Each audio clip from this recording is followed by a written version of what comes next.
There we go. Oh my god, I'm watching. It was so uncomfortable doing this, right? So.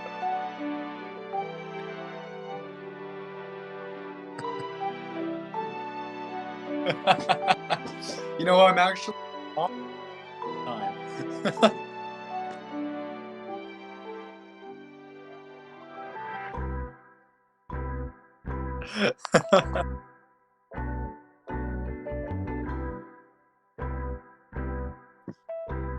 Yeah, we're just vibing.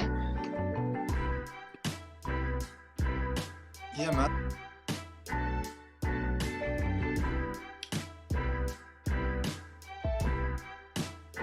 Oh, Lord.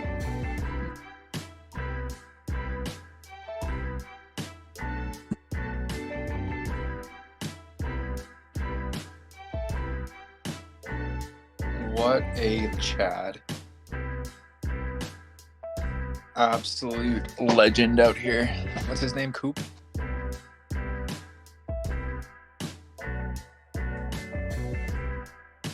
That's all. What an absolute legend.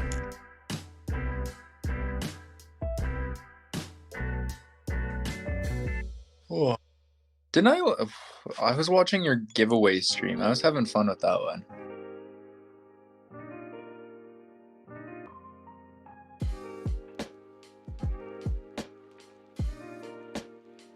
Oh, okay.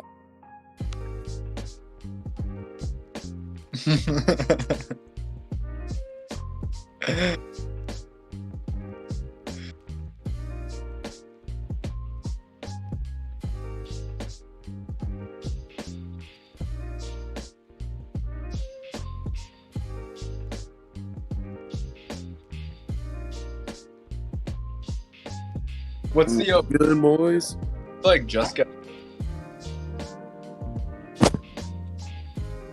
What the Am I in here? Am I in here? Yeah, You're good. You're good. Okay. Now we're just waiting on Spinach.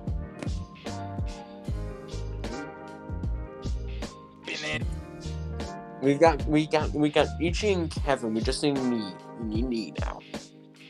Also, I'm still waiting on me drawing as Godzilla. I need that to happen. Okay, like hold on. I live in Louisiana, so what time exactly is it supposed to be starting? 14.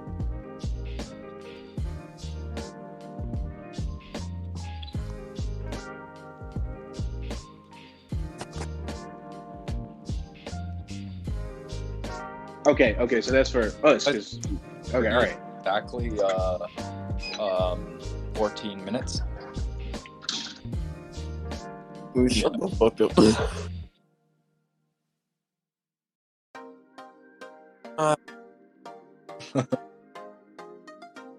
Pretty good. Tired.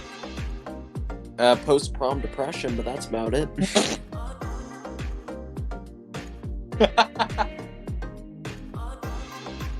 Bro, I'm still. I need me drawn as Godzilla. I need that to happen. I don't. Oh, please let it happen. I need to join.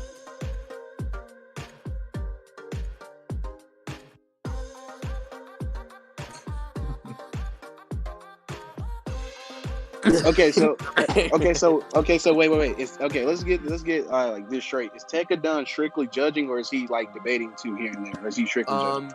What I was actually fuck it, I'll reveal this now. After they all debate, I want to have a crack at it as well as the final debate, and I'll be using Space Godzilla for that. If that's okay with you, if not, then I'm content with only judging. No. It's perfectly cool. I just wanted to make sure. Because you're good. You're good.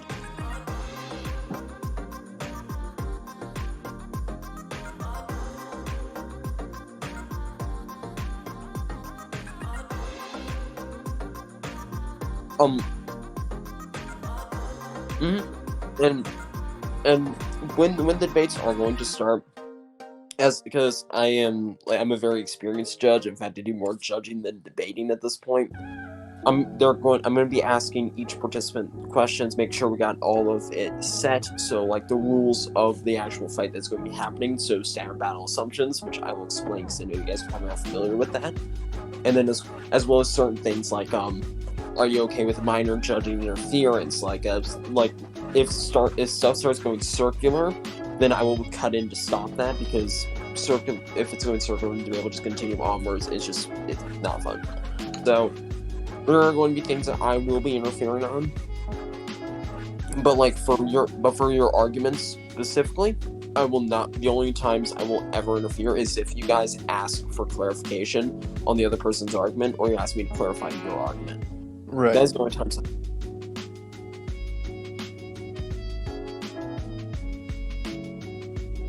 Exactly. Like So speaking of which, scans, because I know you guys do have scans.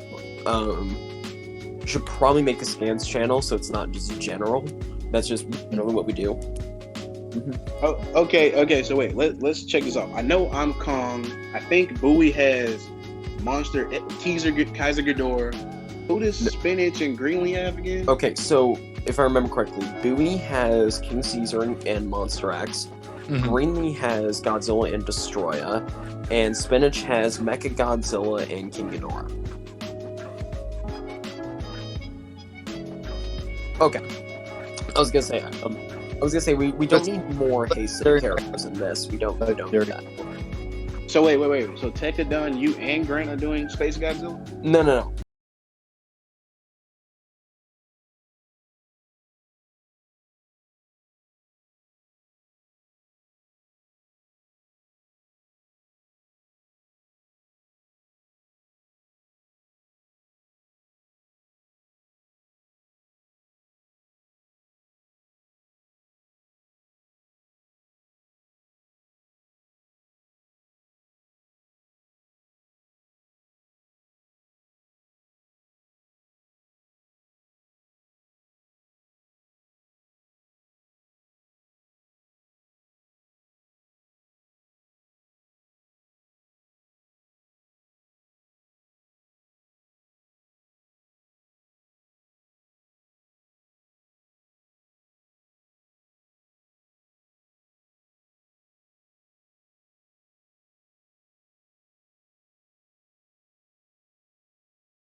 I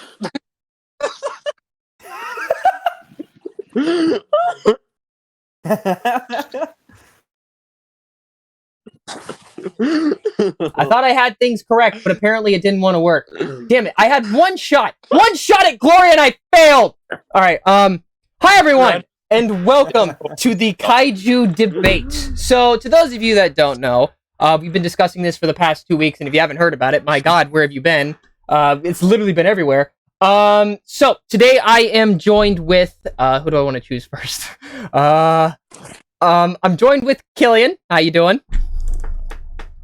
What's up, Grant? How's it going? I'm doing fantastic. Thank you for asking. And I'm also joined with Bowie, CWSpinach, and Tekka. One of you go first. I'm gonna choose one. CWSpinach, you go first. Hey, how's it going, everyone? How's everyone's wonderful Saturday afternoon? All right, one of you two fight for the next one. That's all I got. What's good, guys? How's everybody doing? I'm looking forward to judging this debate.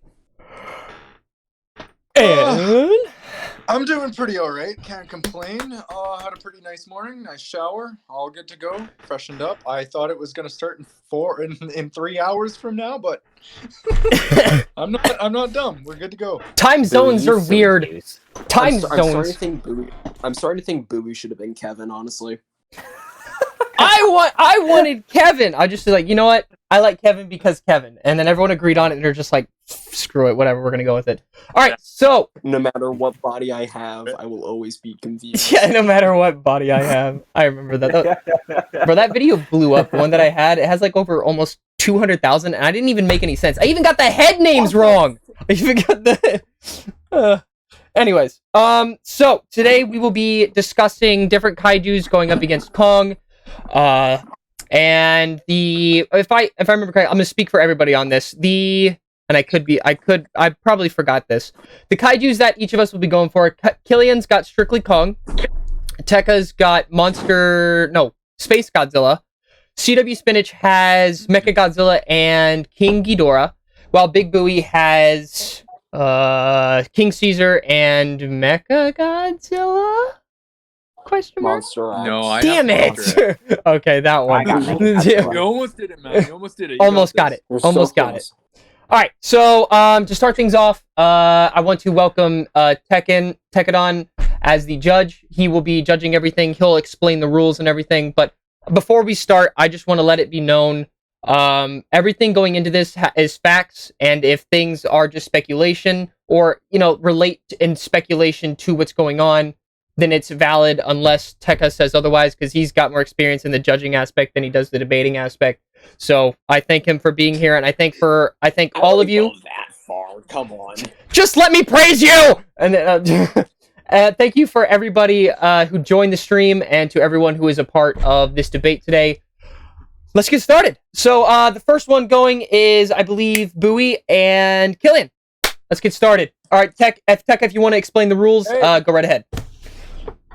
Alrighty, so I'm assuming, you guys knew this, we're going to be functioning under standard battle assumptions. So you guys are going to be fighting in a neutral space, which is, generally speaking, it is normally Central Park, but that really shouldn't have any play into this. So just take it as a neutral space. There's like nothing there. Yeah, take this as a neutral space. Standardized equipment will be used. So Killian, I'm assuming you're coming in with an axe, I'm assuming? Yes. Okay, that will be used as well. Now, do you guys want to agree to a 3 fallacy rule? If you guys know what that is.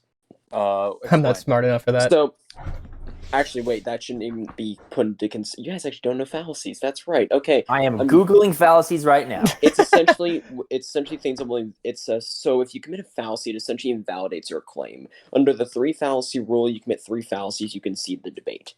This shouldn't really come into play, so I'll just if fallacies end up happening, I might just tally them and see where it goes by the end. Will you let us know? Let us know whenever the fallacies hit. Just to let us know, because we don't know what those are. So no, well, okay. If I'll explain fallacies that were hit at the end of it, and I'll determine whether or not that sways my judgment. Generally, it won't.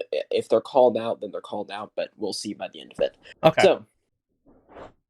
You guys do agree? You guys already have agreed to me judging. Do you guys agree to minor judging interference? Mean that if say an argument starts going circular, I will cut in and stop it because we really don't need that happening. Yeah, Absolutely. absolutely. Yeah, I agree. Perfect. Okay, so you guys know what a premise is, right? No. Okay, so that's essentially the Shut up, base. Grant. That's essentially the first part to your argument. So whoever wants to scale their character first, essentially, whoever wants to scale their character first is going to state their premise first. So say for Killian, his premise would be, I believe Con wins via X, Y, and Z. Here is all the evidence, and here's my arguments. That's after. So we'll say premise would be, I believe Con wins by X, Y, and Z. Okay. Done. Then Bowie goes, I believe that Caesar wins via X, Y, and Z. Okay. Then Killian will scale Con and Bowie will scale Caesar. It could be the other way around. It's up to you guys. So Okay. who wants to scale their character first? You go ahead, Killian. Okay, so who is this? Is this Caesar Ghidorah or Caesar? This Who is this? Caesar. All right. This is Caesar. Okay. And Kong has his axe, correct? Yes. So state your premises, my friend. Okay. I believe Kong wins on the ground, especially with his axe. I believe he wins strictly because of well, hold on. Let me look at this. Okay, I believe Kong wins. Actually, I believe he wins because of looking at Caesar's feats. I don't think Caesar has the feats to beat Kong. His feats don't back up what compared to Kong feats. Okay. Bowie, what is your premise? Well, my premise is of Caesar being known to use martial arts in combat, and a big part of those martial arts include, and the two ones I really want to go over are jujitsu and what's it called? Thang Ta. All right. So, Killian, would you like to scale Kong, get into a certain level? Oh, let me see. Kong. Okay. They can't hear me. Basis for your, They can't hear me. This is the argument section. So this is the feats that Bowie came up with. I don't know if they're watching. Okay. If they are, well, yeah, I'm going to scale Kong.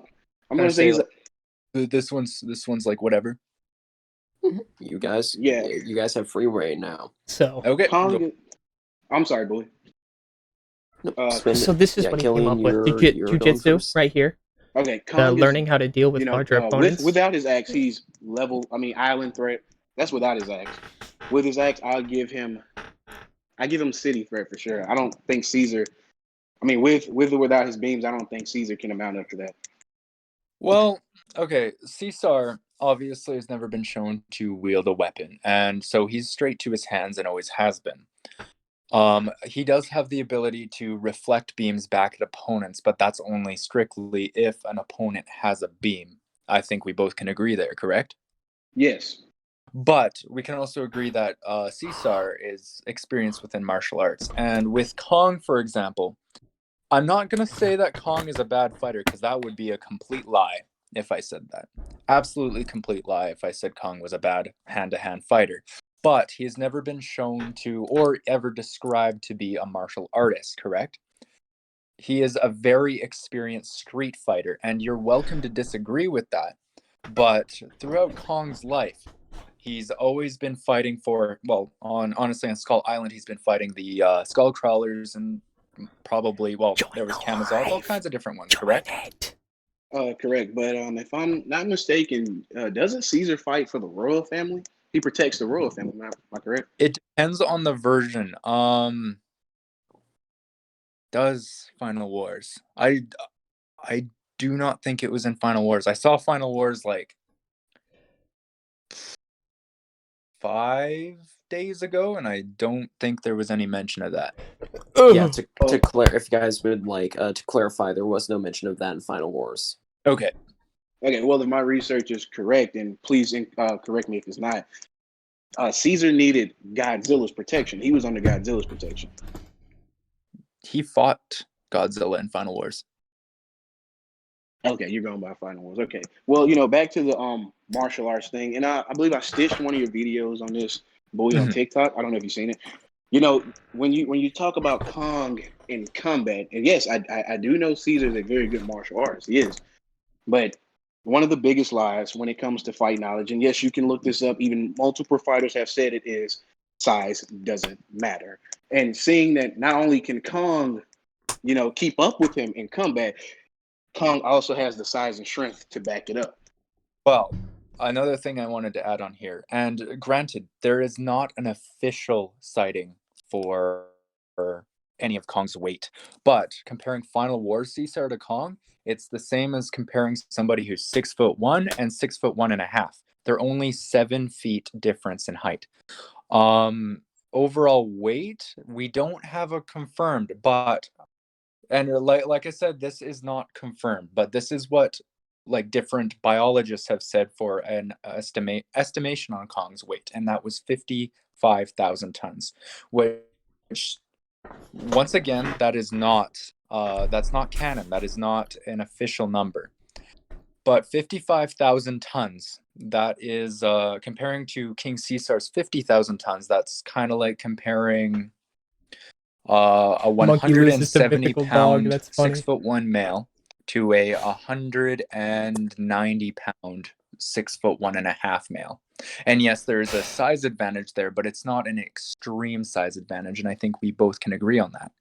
Yes, we can. But Kong, even with the size that he does have, Kong can lift. We're talking about Kong now. Kong can lift, if I'm not mistaken, 20 times his body weight, if not 25 times his body weight. Do we have a feat of that? Is it valid? Yes. Is it valid? That's the real question. This is Ancient Kong. Ancient Kong. But we're using Ancient Kong. GVK's Yes. Kong, Okay. aren't we? Wait a minute, what? And, Ancient Kong, and this is right here on Toho's website. Ancient Kong, that's the biggest version to date, at least. And he can lift up to 20 to 25 times his body weight. So if that's how much King Caesar weighs, then, what?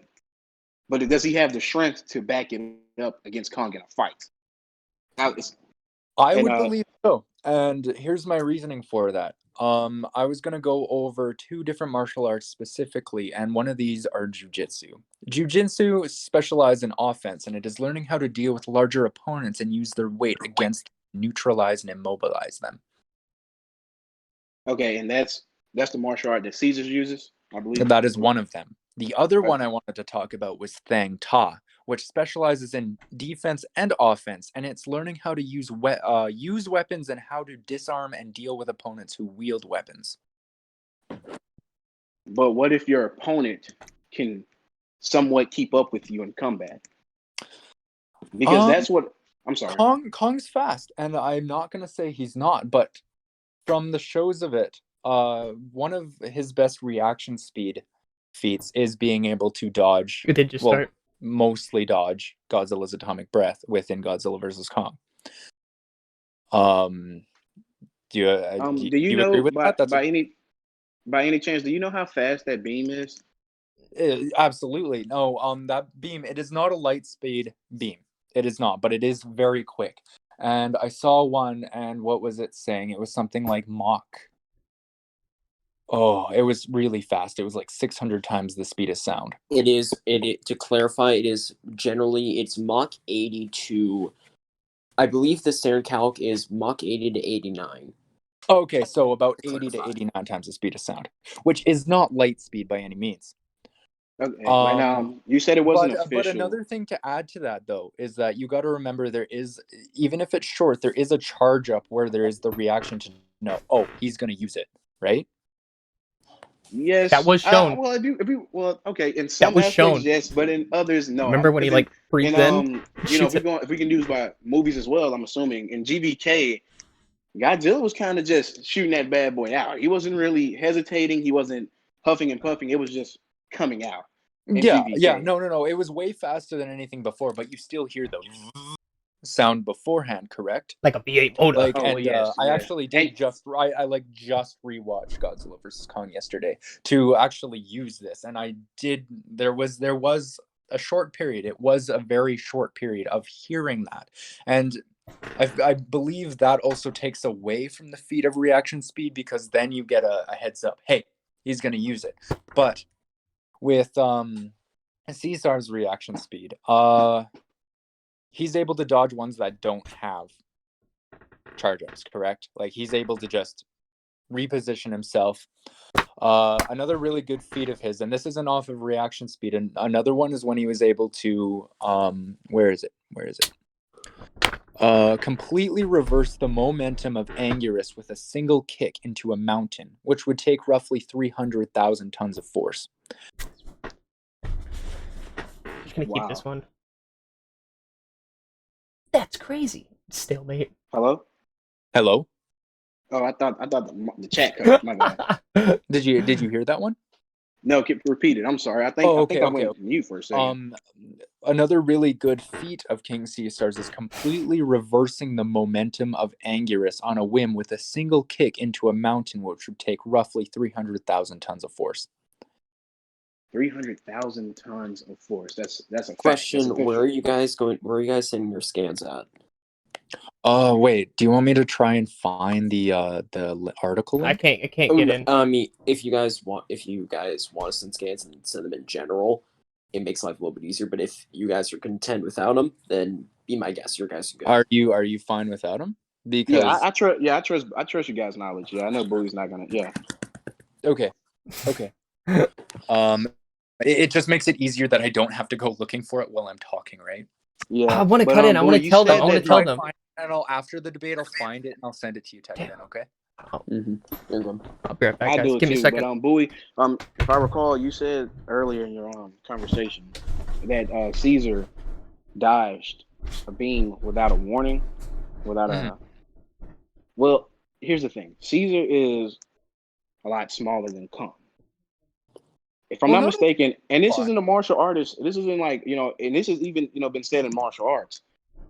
Smaller people are just quicker, more they can maneuver a lot quicker than people bigger. Kong is carrying what you say, like 200, 300,000 more pounds. What I missed? And he did it. That's not the more impressive feat. Exactly. Granted, this is not canon as I've stated, but this is what biologists have said. Roughly comparing to Godzilla's weight, which they said they use the what do you call it? The King of the Monsters weight, because it's they're saying that the 164,000 tons that was shown in the GVK opening was a mistake. Okay. So based off of Godzilla's original King of the Monsters weight of 99,634 tons, there was a rough estimate of 55,000 tons on Kong from Godzilla vs. Kong. Once again, not canon, but that's where I want to place it, which makes him only about, well, not only, that is a decent amount, 5,000 tons heavier, which, what's something comparable to, well, what's my best way of comparing that? Yeah, that's about 170 pounds compared to 190 pounds. Okay. I was gonna say to clarify, that would be a good, I would say that's a good rough estimate of a 20-pound difference. Within people. Okay, so Bowie, it's fair to say that you believe that Caesar can beat Kong in a fight. That's what you're saying. I do, absolutely. Okay. But here, I'm gonna clarify something else though. Okay. If you had 100 fights between the two, I do not believe Caesar would be able to win every 100. But I will say that I do believe he will win a higher than 50% of the time. Okay, does the battleground come into play? Where are they fighting? They are fighting on a flat ground. Have you ever been? It is a neutral space where both of them can utilize their abilities to their fullest extent. Okay. So they're not fighting in a city. Like a giant field. But we can actually come up with a battlefield. Well, it's your opinion. We can come in with either a mountain range, we can say in a city, within farmland, so really, we can even say in an ocean if you want to, but I mean, neither are at an advantage with the ocean.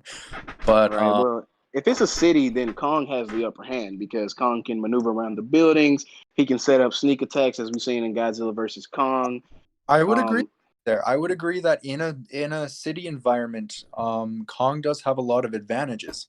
But I'm talking like where I'm talking from is like the most neutral you can get, which is exactly like I said earlier, Saskatchewan. And I don't know if you've ever been to Saskatchewan, but Saskatchewan literally is the kind of place where if your dog runs away, you can watch it run away for about 7 hours. Oh, Right. oh, okay. Okay. Well, let me ask you this. Compare Caesar's intelligence to Kong's intelligence. Because if we're going by the MonsterVerse in the movies, Kong has done something that no monster at this point in time has done. And that's communicate. When Kong was on the ship, he communicated, he talked. Mhm. We have yet to see any kaiju, any monster, at least in the films, pull that off. So, The with that being said, it's not just being a fist fight, it's also a mental thing. And I feel like he can easily outsmart Caesar. Caesar's the better fighter. I agree with you there. But I feel like Kong can just really outsmart him. He can the beat thing him in that sense. the thing with intelligence though is that there's many different forms of intelligence. There's not just there's different cognitive abilities, for example. Even like within nature we see gorillas in nature, for example. They If can they also used use sign language, and they've been shown to do IDW that, but King they can't even Caesar, recognize themselves in this the would have been mirror. over immediately. Gorillas, and that's just a totally different type of intelligence.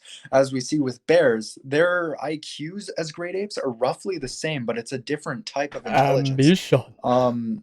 Bears are much better at math than apes are. They're better Bro, at bears are a remembering. different They breed, have my guy.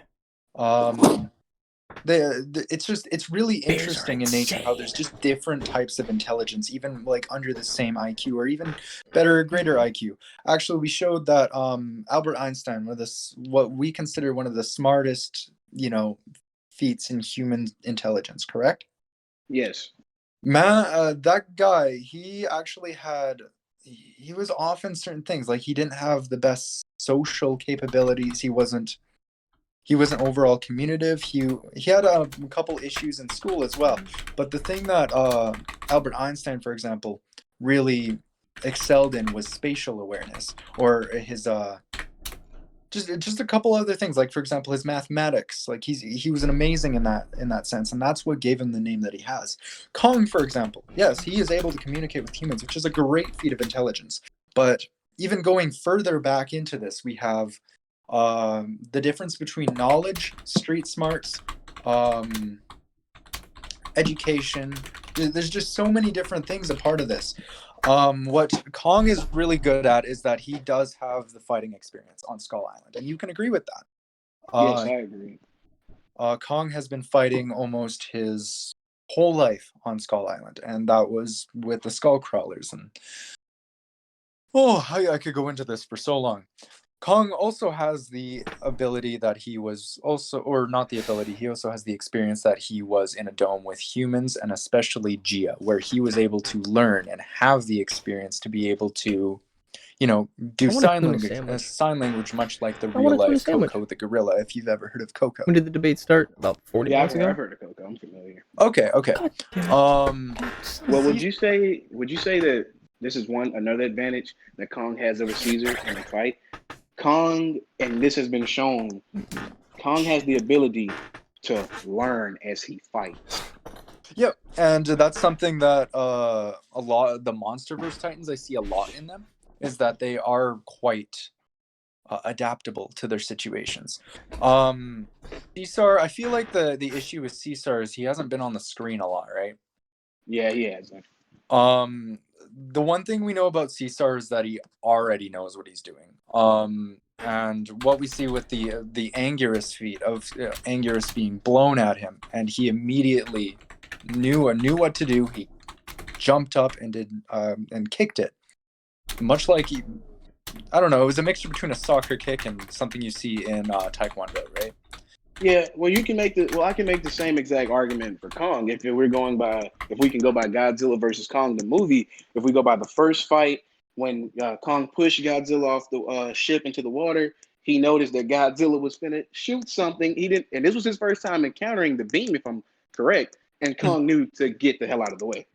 Granted, I'll also say this: in nature, that's a very big instinct. If something starts glowing, and that's why for example, different snakes or spiders are all different colors, because that gives a warning that they are venomous, or in certain plants that gives a warning that they're poisonous, right? Or the best example is the poison dart frog. They are multiple different colors, and the reason by that is because they don't want to be touched, they don't want to be eaten, so they're very, very poisonous, and they give a warning that they're poisonous, much like the rattlesnake's rattle or a cobra's hood.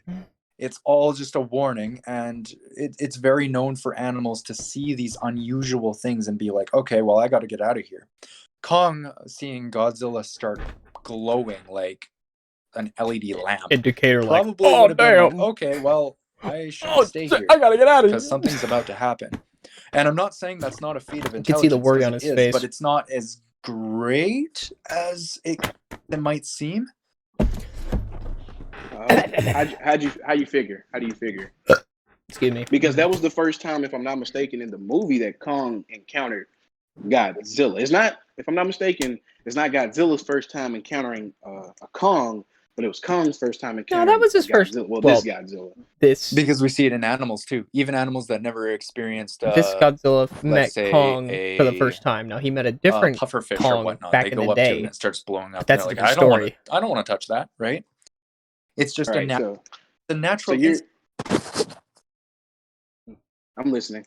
You can't hear It's anything? just a natural instinct. Whoa. Or, for example, when an animal is like walking by a snake and is like, "Ooh, food," and the snake lifts its head, displays a hood, and the animal's like, "Okay, well, I'm not screwing around with that anymore," right? Well, yeah, but like I said, I can use the same argument for Caesar. I mean, if the thing is coming toward him, isn't it a natural instinct to kick it or to dodge it? You know. Well, if you're a martial the artist, thing you about can it just too, block that it. I like adding is that it was simple. a very smooth Just execution whoop. of how he did it. It Martial wasn't artist, just he knows how to him, deal with that kind of stuff. jump out of the way. It wasn't anything like that, or him just like, mindlessly bashing it with his arms. He did a perfectly executed Taekwondo kick. Yeah. Okay. And if I'm not mistaken, And then reverse the momentum of it to send it the exact opposite direction. Wow. Caesar pulled that. Okay. 1, 2. That's very impressive.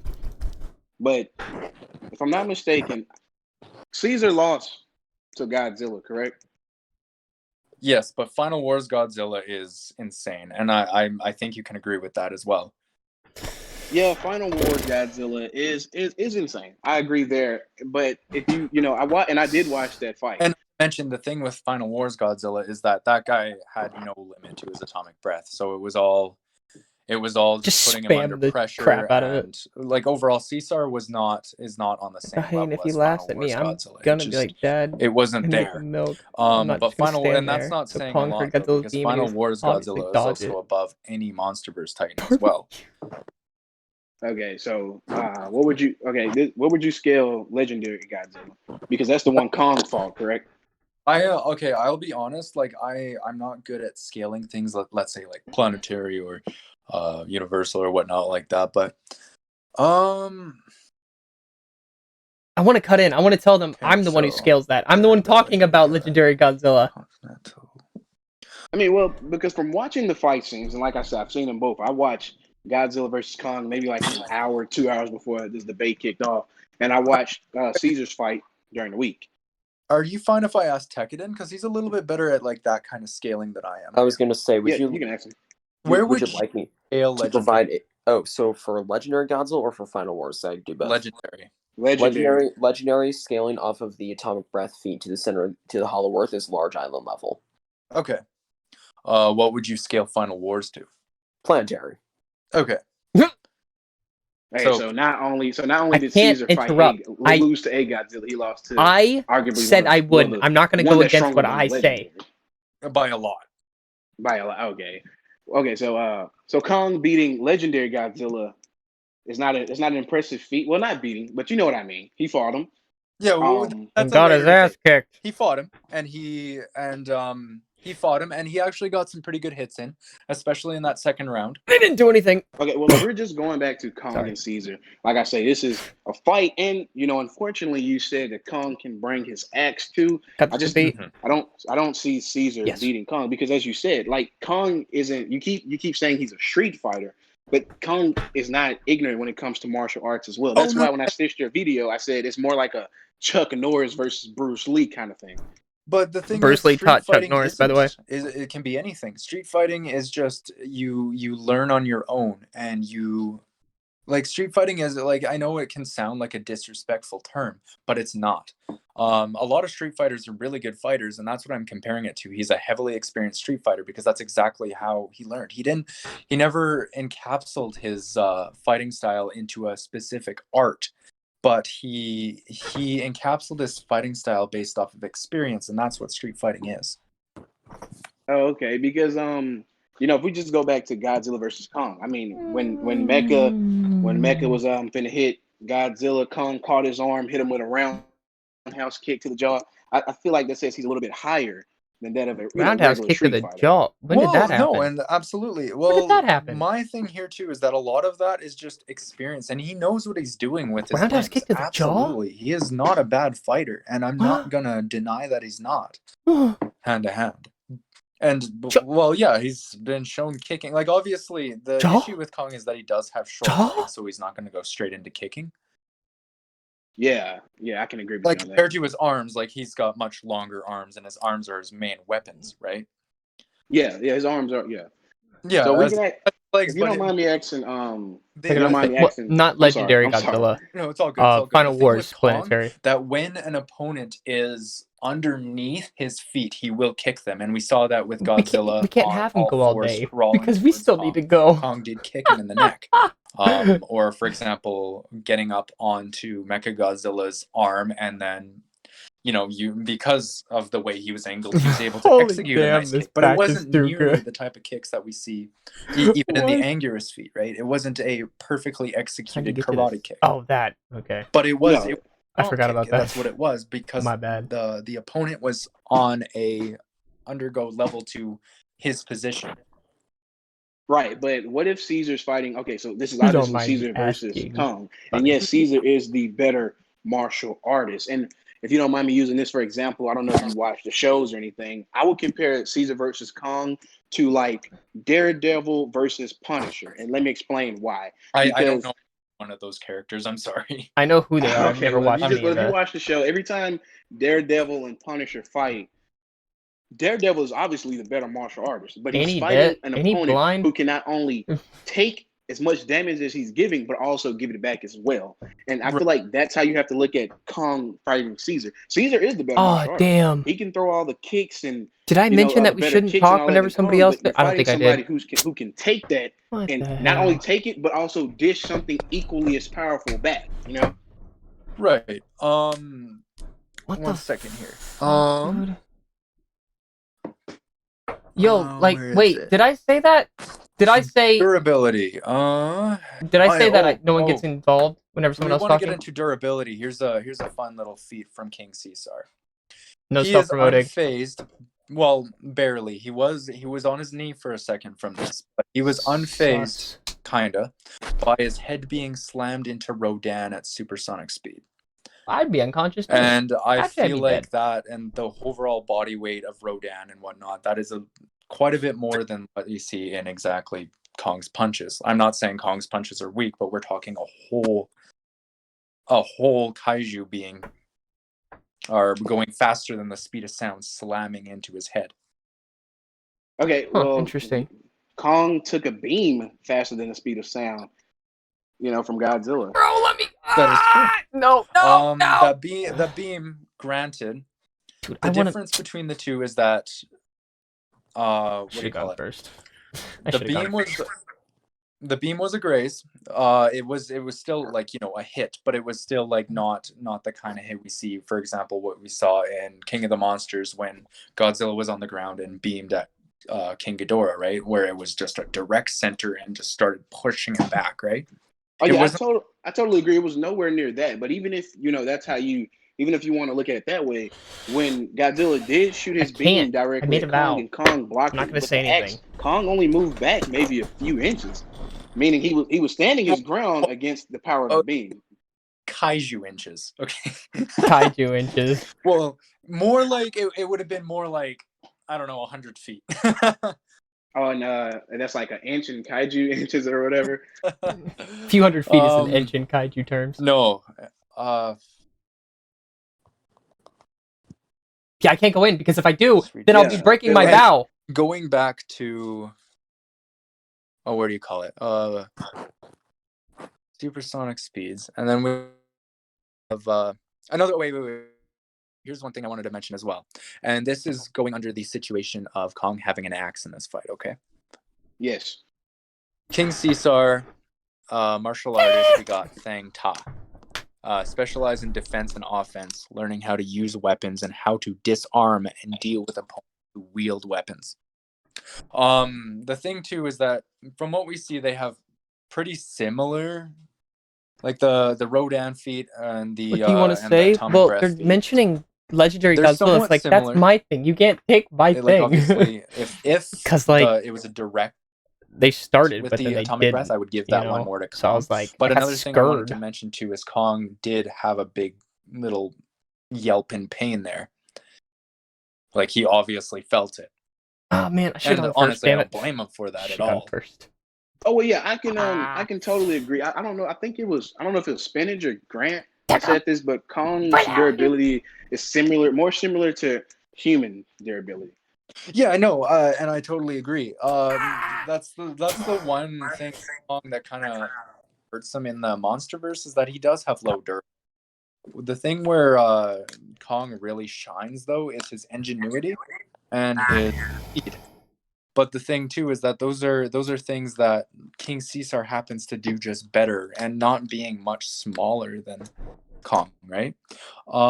We've never seen Caesar wield a weapon, but I would never put it out of the picture. Wield this weapon for him to ever have one. Neither will I, but like I said, yeah. Martial arts, like I said, this is Chuck Lee. Well, I said Chuck Lee. Bruce Lee, Chuck Norris type thing. But Kong, with his intelligence, especially if we're choosing the battleground, was it that Tekkadan suggested, a big city? I mean, if you watch Godzilla versus Kong, I don't know if you remember the scene that absolutely. I remember neutral space. That's what but yeah. Where they're both able to use yeah. Okay, so where would one be where they're able to use advantages? How about Orange? We're a bit far into this to think about a battlefield, but you know what? It is what it is. How about a smaller town? Like not quite a city, but a smaller town. Like Methuselah level back in the day. Well, as long as there's buildings, I mean. There's still buildings, but there should be buildings. Quite as many as there would be in the city, for example. Should need buildings. Oh, okay. So I get the idea you're painting. Okay. Well, like I said, that gives Caesar's ability to still move around and execute good kicks without being too cramped. Exactly. I dropped my chapstick. Let me see. Caesar's kicks.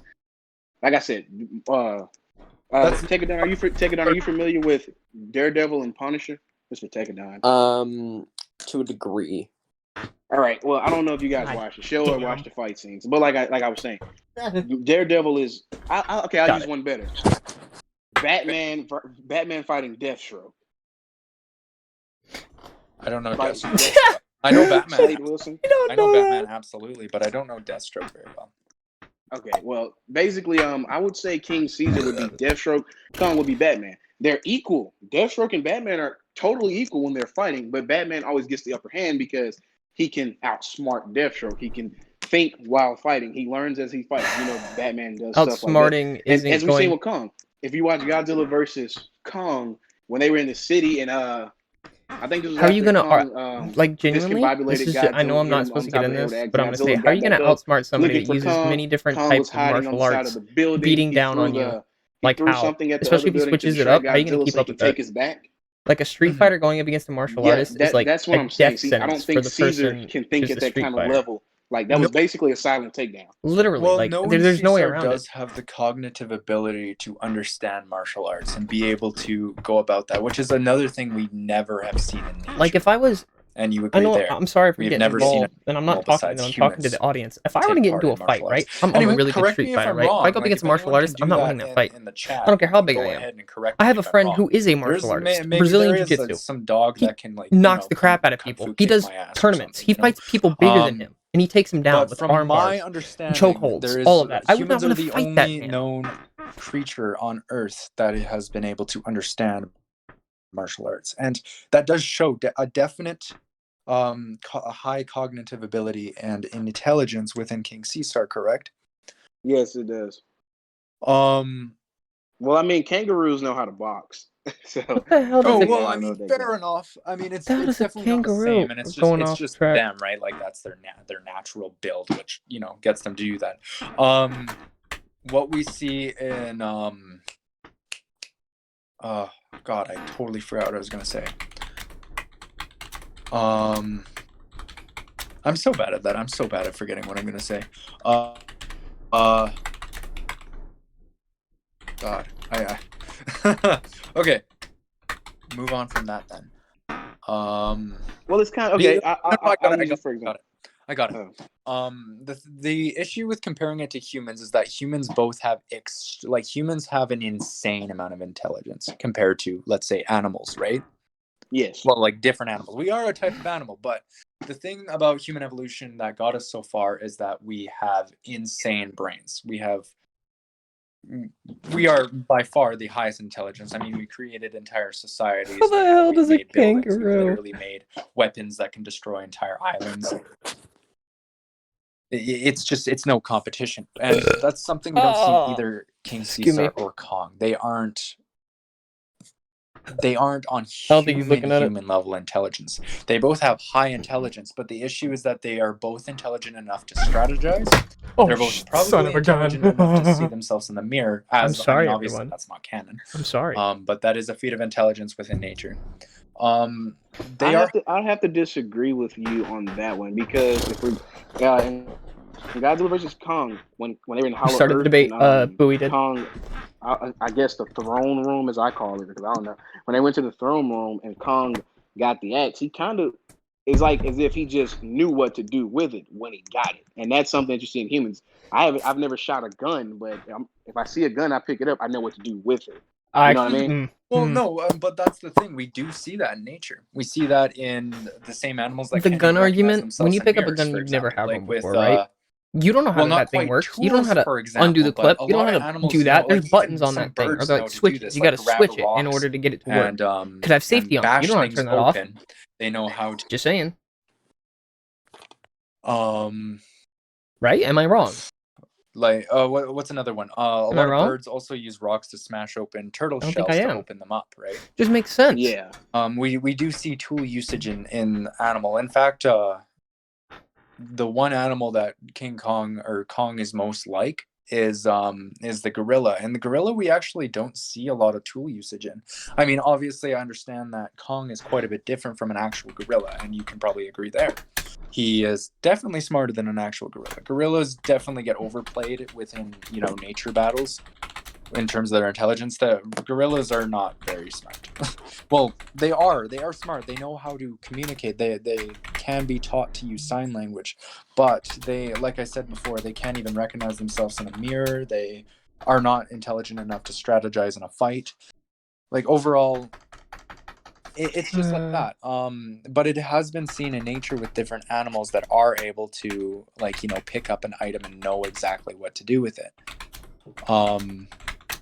With in Kong's example, a big one was actually octopuses. Octopuses are also able to, grab lids off of bottles and unscrew them off. Like, they know what they're doing with it.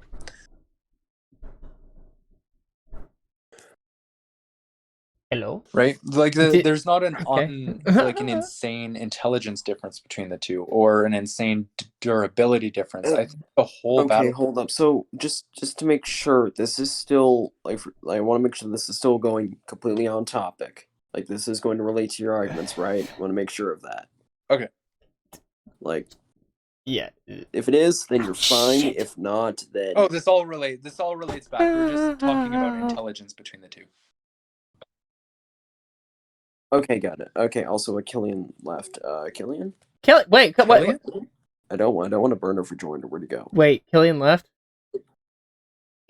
Killian? He probably... What? Huh? Oh no. I swear to God. Oh no. No, don't do this! Oh, Don't do this! I mean, it would lead to a No. win via burn of rejoinder, but Did he if he doesn't, it probably cut out. I want to say it's probably what happened. He was starting to sound a little choppy toward the end. Yeah, that's probably why. He didn't leave on purpose. It was probably by accident. That's what I want to say. Benefit of the doubt. Well, I'm taking a bathroom break. Okay. mm-hmm. I got scared actually there good. because everyone was talking about Godzilla. I'm like, that's my thing. You can't talk about that yet. That's me. I wanted to talk about that, but then you didn't. So I was like, okay, good. We're fine. We're good. No, we No. One of my followers is in the stream. Killian, you're back! Killian! No, he messaged me on Discord like, Greenland wants to talk so bad. I'm like, oh no. About what? Oh no, that's. I'm waiting my turn. I didn't interrupt. I did that on purpose. I made a vow that I wouldn't interrupt, and I didn't. No, I know, but I think my follower was Okay. like, I think Greenland wants to talk really badly. I'm like, No. It's just it's me talking to the. I want them to know if you end up watching the stream, that's just me talking to the viewers.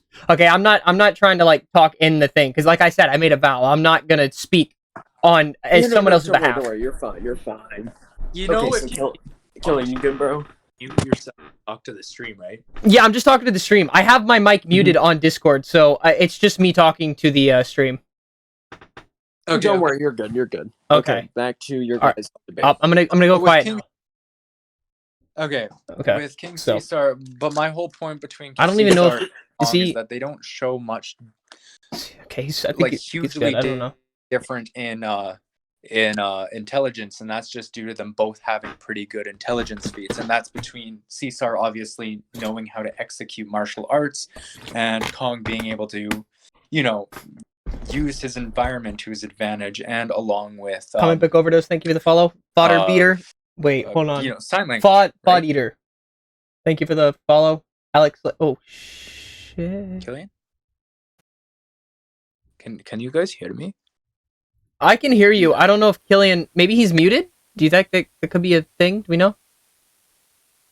Killian, are you muted? Don't pull a buoy.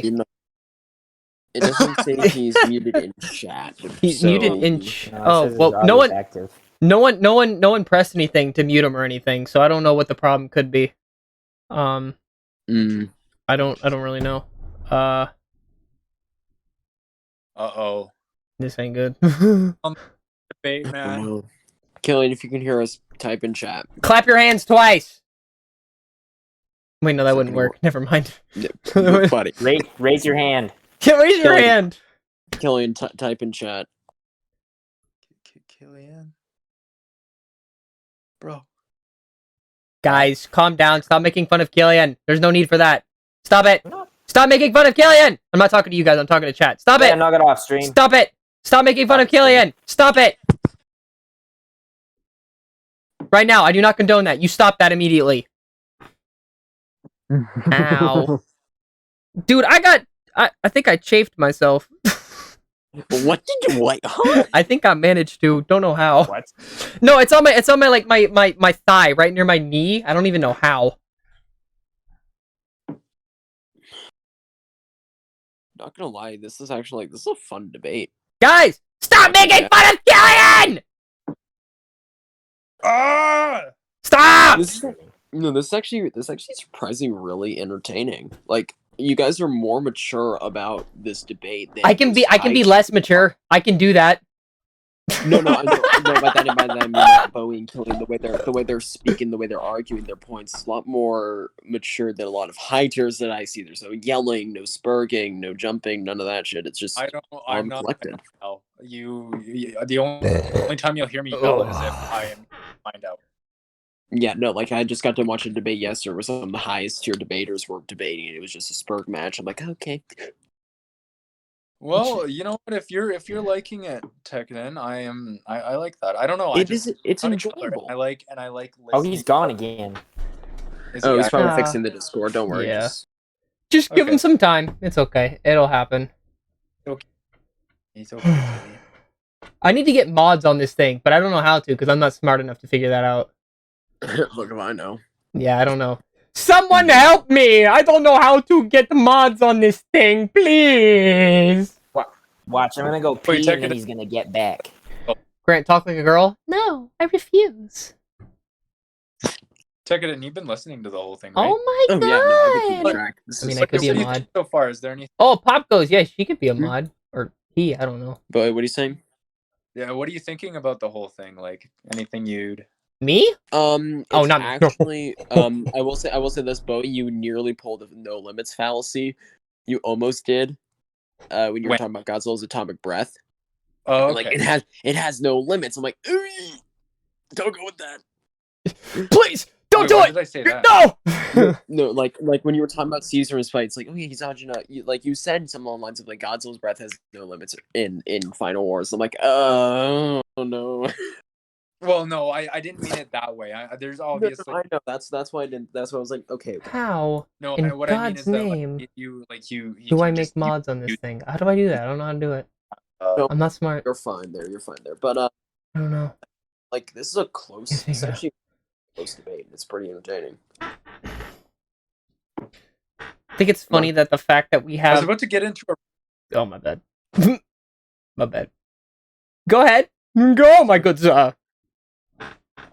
no. I gotta wait for him. I was about to get into a really good point too. You started talking about kangaroos, and I was like, what? No, like Kangaroos? Greenlee was like messaging in the other Discord, like, yo, they going off topic, like Yeah, like, bro. surprisingly no. I'm like, wait, this don't sound right. I'm confused. How does it go from King Caesar and Kong to kangaroos? I was like, wait, hold on. Like, no, like I told. Right? And that's why I asked, because Greenlee was getting concerned, but like I knew you guys weren't going off topic, because trust me, I know what going off topic looks like. So it turns out that Godzilla actually knows quantum physics. It's insane. Yeah, to prove my point. Yeah. Oh man. I took a pee and he's still not back? I'm trash. You bet I am, boy. You bet I'm trash, boy. I'm that high quality trash. I got that hefty. This debate's been going on for. I'm surprised. This debate's been going on for nearly an hour. Yeah, it has been going on for an hour. I'm just excited for my debate at the end. It's gonna be fun. It's gonna be like 5 hours later before we get to you. Don't worry, it'll be. Do not take any offense to any of this, especially if you're listening. I don't see it going well. Bro, no. Here's the thing. I just saw someone in the chat say something about 2014 Zilla charging up a beam, but if you remember the comics, and I'm going to mention this in my debate, he didn't have that when he went against Muto Prime or Shinomura. So what was... I don't know, actually I know why. Because the EMP blast. It takes time to... It weakened his beam, so that makes sense. Never mind, I just answered my own question. God damn it, Greenlee. Yeah, so I should really think about this stuff before I say things, because I already know the answer to it. Yeah. I like put a. I actually like took the door off my frame like to this room. Excuse me, what? I just casually take off the frame of your door. Hey, I'm sorry. What I did to like give myself the privacy is I just like grabbed the door and Sweepy27, thank you for the sub. So like, and then I go to leave the room and just instinctually I grab the handle and I pull and I'm like, ah! The door starts falling on me. Good job. You're like what, 6'7", 6'5"? 6'7". I'm 6'3". Well, I was close. 5'9". Yes, sir. 2. Also, I just want to say this: if you aren't at least 6 foot, you are a midget to me. That is my qualifications. Hey, now, Killian's in the Is chat. Killian in the Twitch? Yeah, he's in the Twitch. He says, "What's happened to the? What do you mean? I'm confused, Killian. You're not. Are you able to join?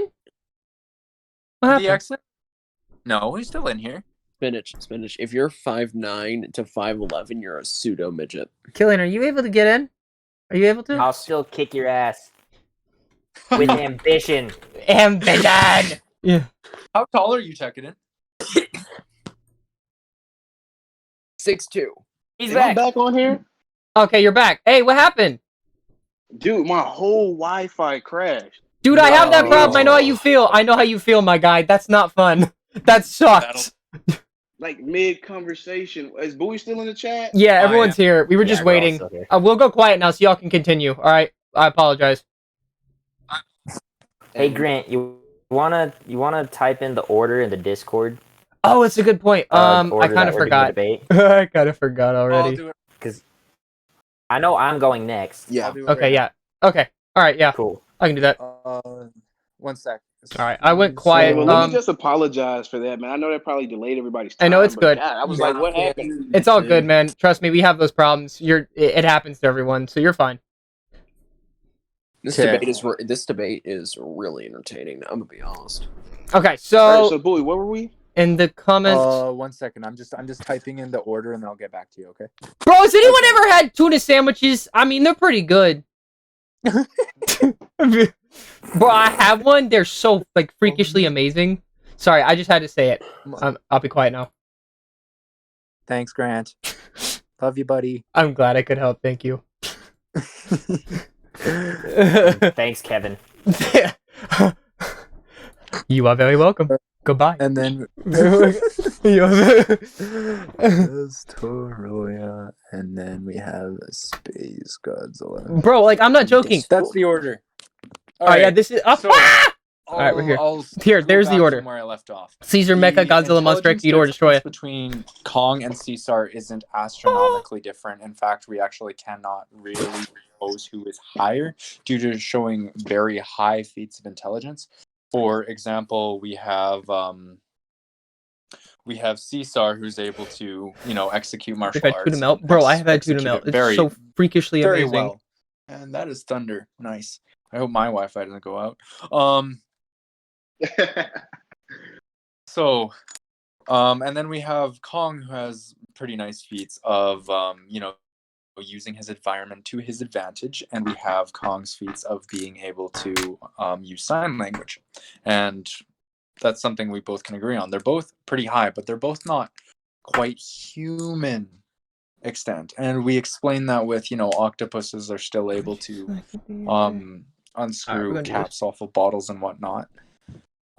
So they have pretty similar feats of intelligence. So most of this comes down to their fighting style and fighting experience, which both have very nice fighting style and fighting experience. I But don't know if this is gonna work, but just overall, Caesar is a better fighter, and you agreed with me on that. And I just don't see, especially in hand-to-hand, I don't see Kong being able to take down Caesar due to the use of Jiu-Jitsu and Thang Ta. Yes, correct. But Kong, like I said, well, this is ancient Kong, but Kong can lift up to 20 to 25 times his body weight. So if we're going by, let's say, jiu-jitsu, for example, what's the point of putting what would really be the point of putting your opponent in an arm lock if you're not strong enough to keep them down like that? You know what I mean? Well, and that's the very thing about jiu-jitsu Tuna debate and chat. whatnot. Well, Jiu-jitsu doesn't I'd have to really say use tuna stuff. Well, sandwich it is a can, but lot it doesn't better than often chicken go into sandwich. stuff like The reason I holding say the that is enemy in because place. tuna, Most if of done it is correctly, actually could taste using very, their very weight and good. strength Chicken, against them. it can get rubbery And depending that on how can you be make anything it. due So, to dodging a hit it's and then hitting them in the back so the momentum gets tuna played sandwich. forward, It so has they're on the this ground, nice taste and to then it. using whatever And other most of the techniques you time, have to hit them while most of they're the down, time, it's then really good. back off Unlike as they're chicken, getting up, sometimes and then chicken, wait like I for them said, to rubbery. strike again. Okay, And Okay, then so again with it's another just dodge, it's nice. and then Make using me a their mod. I can't. momentum Like, against apparently them, something's and happening with obviously my the thing. weight I don't of know them how. hitting the Hold on. ground and whatnot. Well, yeah, you have a point there, but listen to what I'm about to say. And of course, I'm gonna this take isn't a official, piss. Give me a Tekkadan. I sec. hope you can excuse me just this one time. This isn't official, but from watching, Kong fight Godzilla, there is one martial art that I think Kong has under his belt, but it's equal, if not superior, to jiu-jitsu. I don't know if you're familiar with it, but watching how he fights, how he uses the environment, would you say that Kong, and this is going to spice things up a little bit, would you say that Kong has a keto under his belt? Maybe traces of it, but I wouldn't say he knows the full art. I'm gonna go to the restroom. I'll be back. Well, Because most of it, Kong's biggest thing, he fights based off of his experience in the past, correct? He's Yes. not, he doesn't sit there and, practice actual arts within fighting. He fights when he has to fight, and you can agree with that. He doesn't. Kong doesn't really always want to fight. He fights because he has to. Oh yeah, he just wants to live in peace. Yeah, I can agree That's with you there. exactly how Kong is. He just wants to go home, and that's the whole thing with Godzilla versus Kong. That he's kind of obviously he's not going to back down from a fight, and that's something I really respect about Kong. And that's the whole reason why Godzilla and Kong fought. They neither one of them liked to back down. Oh yeah. Oh boy, can I make one more point about intelligence? Okay, go ahead. Well, okay. I'm sorry if I keep doubling back, but No, in absolutely. Godzilla versus Kong, another intelligent feat that Kong pulled off was when he woke up. Just by looking at the sun, he knew he was somewhere else. He knew he wasn't at Skull Island. He knew he was in a dome. Yeah. The thing about that too is that could have honestly been about anything. Like from the looks of it, he's already knew he was in a dome before, and that could have been anything like him trying to walk away and then he hits the wall. And that's something that any animal would be able to figure out, correct? Yeah, Like they're not in their natural habitat. Yeah. Yeah, if you hit a wall when there shouldn't be, like they're like an invisible wall, like you realize what the heck is going on. Like that could have really been anything. Obviously, there's no canon to confirm that. Oh yeah, he walked into a wall once, but I wouldn't put it out of the question. Not to mention too, anything from different smells we see in ancient humans. They have very similar. Like, if you didn't know, the Neanderthal, which is a older species of an older relative of the humans. This is in real life. They You were all ask for estimated mods. to have senses of You're smell funny. I don't even know how greater to. or on par to of a bloodhound. And if Favorite Kong JoJo has part? a really Part high 5. sense of smell, which is very much Like like the Nuki door or the old one? he would be able to smell the difference No. if he was in the dome. Right. Okay. Well, I took it as in because he woke up and he stared, and then he threw the tree at it, and I was like, oh, so he knows he's not on Skull Island, or he knows he's not in the real world at least. I think that one's really hard to say, to use it as an intelligence feat. But like obviously, I'm not saying Kong doesn't have intelligence feat. I've already said he does, and he does within the being able to learn sign language, being able to use. I honestly think his best intelligence feat in terms of like within fighting is like what we saw in the second round of him picking up the top of the building to block the atomic breath, and overall using the environment to the advantage. But it's something that we see in a lot of different kaiju, not just Kong. Kong has some pretty cool things to him, and can I also like add? I know this is like not totally within the debate. I don't dislike Kong, and I think that's pretty well known. I don't dislike Kong. You're still here, right? Yeah, I'm here. Okay, but I also still believe like he's not top tier, and I've also looked at the reasons that you like him, and one of those things is that he's an underdog, and that's exactly what he is. Like he doesn't have his special abilities or anything, and that's what makes him cool. He still fights these things with special abilities without them, and that is a pretty cool thing with him, and that actually shows the mentality that Kong has. Kong back down, and that's just a part of his character. But when it comes to an opponent like King6Killian, who is arguably the best hand-to-hand combat kaiju of all time, I can't mod. Maybe for some odd reason. I don't even know why. There's some other pretty good ones. But Caesar definitely has a lot of hand-to-hand combat experience behind his belt, because obviously him much like Kong, he wasn't gifted with any special abilities such as like atomic breath or any sort of pulse or trap, anything like that. Correct. The only special ability that Caesar has, I can really depict, is the what do you call it? The reflection. Like where he's able to take a beam and reflect it right back, but that's not quite going to be useful in a hand-to-hand fight. Yeah, you're definitely correct there. But as far as them, am I still in the chat? Yeah, you're still in the chat. I can hear you. Okay, just making sure. Okay, all right. As far as them having a fist fight, if we're going by in the martial arts sense, or in just the fighting sense in general, If let's say, for example, if me and you were having a fight, let's say you know more martial arts than me. I know enough to keep up with you in a fight. So it just comes down to who's more. It's going to come down to who's more athletic, who's Okay, Malad, stronger. you're It's a going to mod come now. down Good to job. raw talent. So Caesar's hitting Kong, but it's not going to do. It's a punch from Caesar. If Caesar punches Kong versus Kong punching Caesar, who you think is going to do the most damage in trading punches and trading blows? Well, granted, yes, I do believe Kong probably does have more power output behind his punch, and that's due to having more weight and the overall speed of his punches and whatnot. But you can't take in consideration the amount of power behind King Caesar's kick that on the that was calculated to be around 300,000 tons, which is more than that is what is it, 6 times Kong's weight. Okay, right? well, if you could excuse me and let me ask Tekkadan, I hope he's still here. When Ghidorah dropped Godzilla from the atmosphere, how much damage would you say Godzilla took in that fall? A lot. Oh, ooh. No, and the thing too that we also have to add on here is that the more you weigh, when you go through a great fall, the more damage you're gonna take.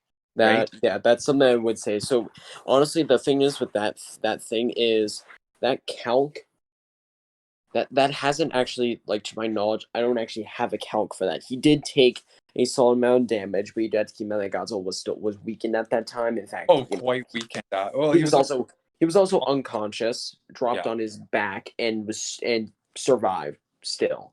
So he took damage very clearly, but it wasn't I wouldn't say a massive amount.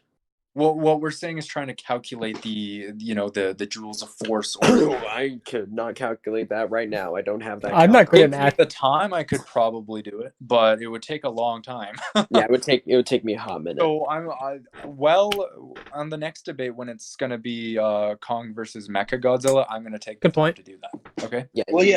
I was just bringing that up before what I was going to say next. Okay, so we've seen Godzilla. Obviously, we know he's durable. We've seen him take a fall from the atmosphere, But you which stop to be honest, using I don't think Kong could survive. If I'm being honest, we've seen Godzilla take it, and it did damage him. But Kong would not survive got that. back up and still ready to fight.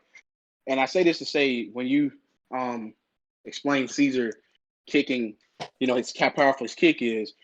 Kong was throwing punches that were phasing Godzilla as well. And like I said, we've seen Godzilla fall from the atmosphere. That's why I wanted to know how bad that fall was. Because if Kong can hit, I'm listening. Okay, you got to take into consideration the difference between how Godzilla was affected when he hit the ground compared to taking a punch. Because, with the most clear punch we definitely see in that movie is, You'll on ask for the mods, cover my of guy. what we Impop saw doesn't in making you a mod, by the in way. the trailers and whatnot, was on the aircraft carrier, the shot of both of them, Kong hitting Godzilla square on the left side of his head. What is it? And you can agree that is the most clear punch we see in the movie? Yeah, I can. Yeah. You got to remember Godzilla, his head moved from that. Like he definitely felt it, but it was definitely not even close to how Godzilla was after he took a fall from the atmosphere. I got a mod. Or it wasn't the atmosphere, it was the stratosphere. No, well, what I'm saying is who? Kong had to bring some force behind that punch. If we go on to the later fight, when Kong stabbed Godzilla in the thigh with the axe, and Godzilla just pulled it out like the shit didn't even phase him. So Kong's punches have to be bringing some force. Oh no, and I'm not saying they don't.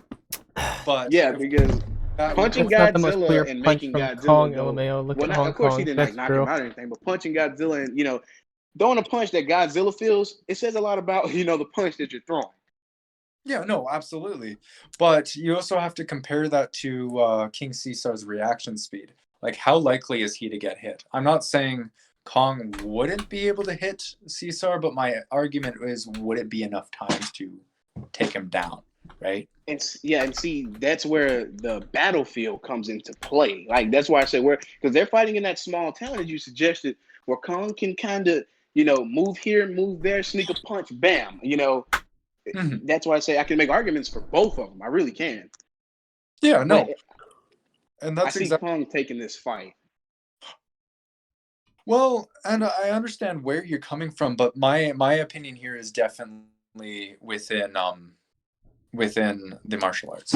As I've said before, there is jujitsu, and jujitsu definitely comes into play when a opponent larger than you or stronger than you goes to put in a strike. A really big thing taught in jujitsu is how to dodge that effectively and then immediately use their momentum against them.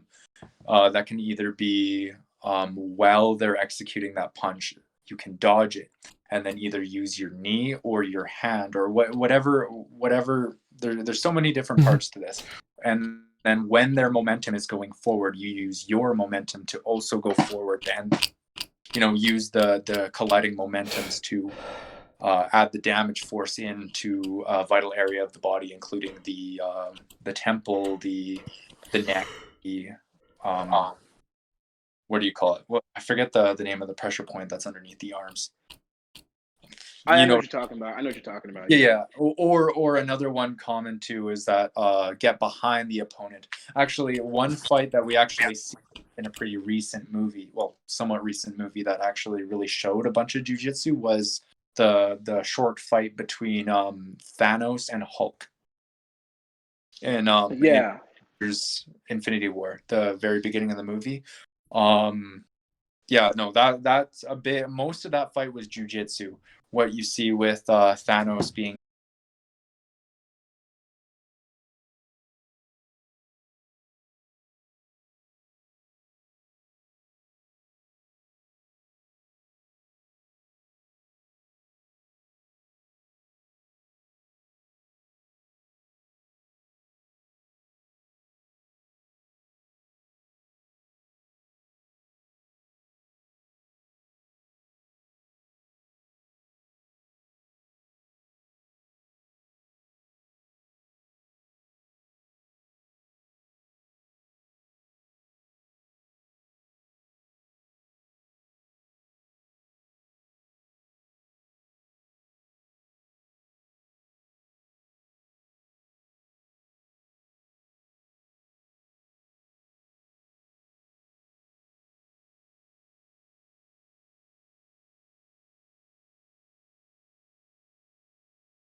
and you can agree that Kong has never fought an My opponent. dumbass internet went out. We're fine though. Okay, we're good. Okay, I'm gonna go now. I just want to let y'all know that. Okay, well, Bowie, this is a question for you and Tekkadan. Where would you guys rate Kong's endurance? What would you rate his stamina? I think that's more of a thing for you to argue, if I'm going to be honest. Oh, got it. Well, Okay, well, yeah.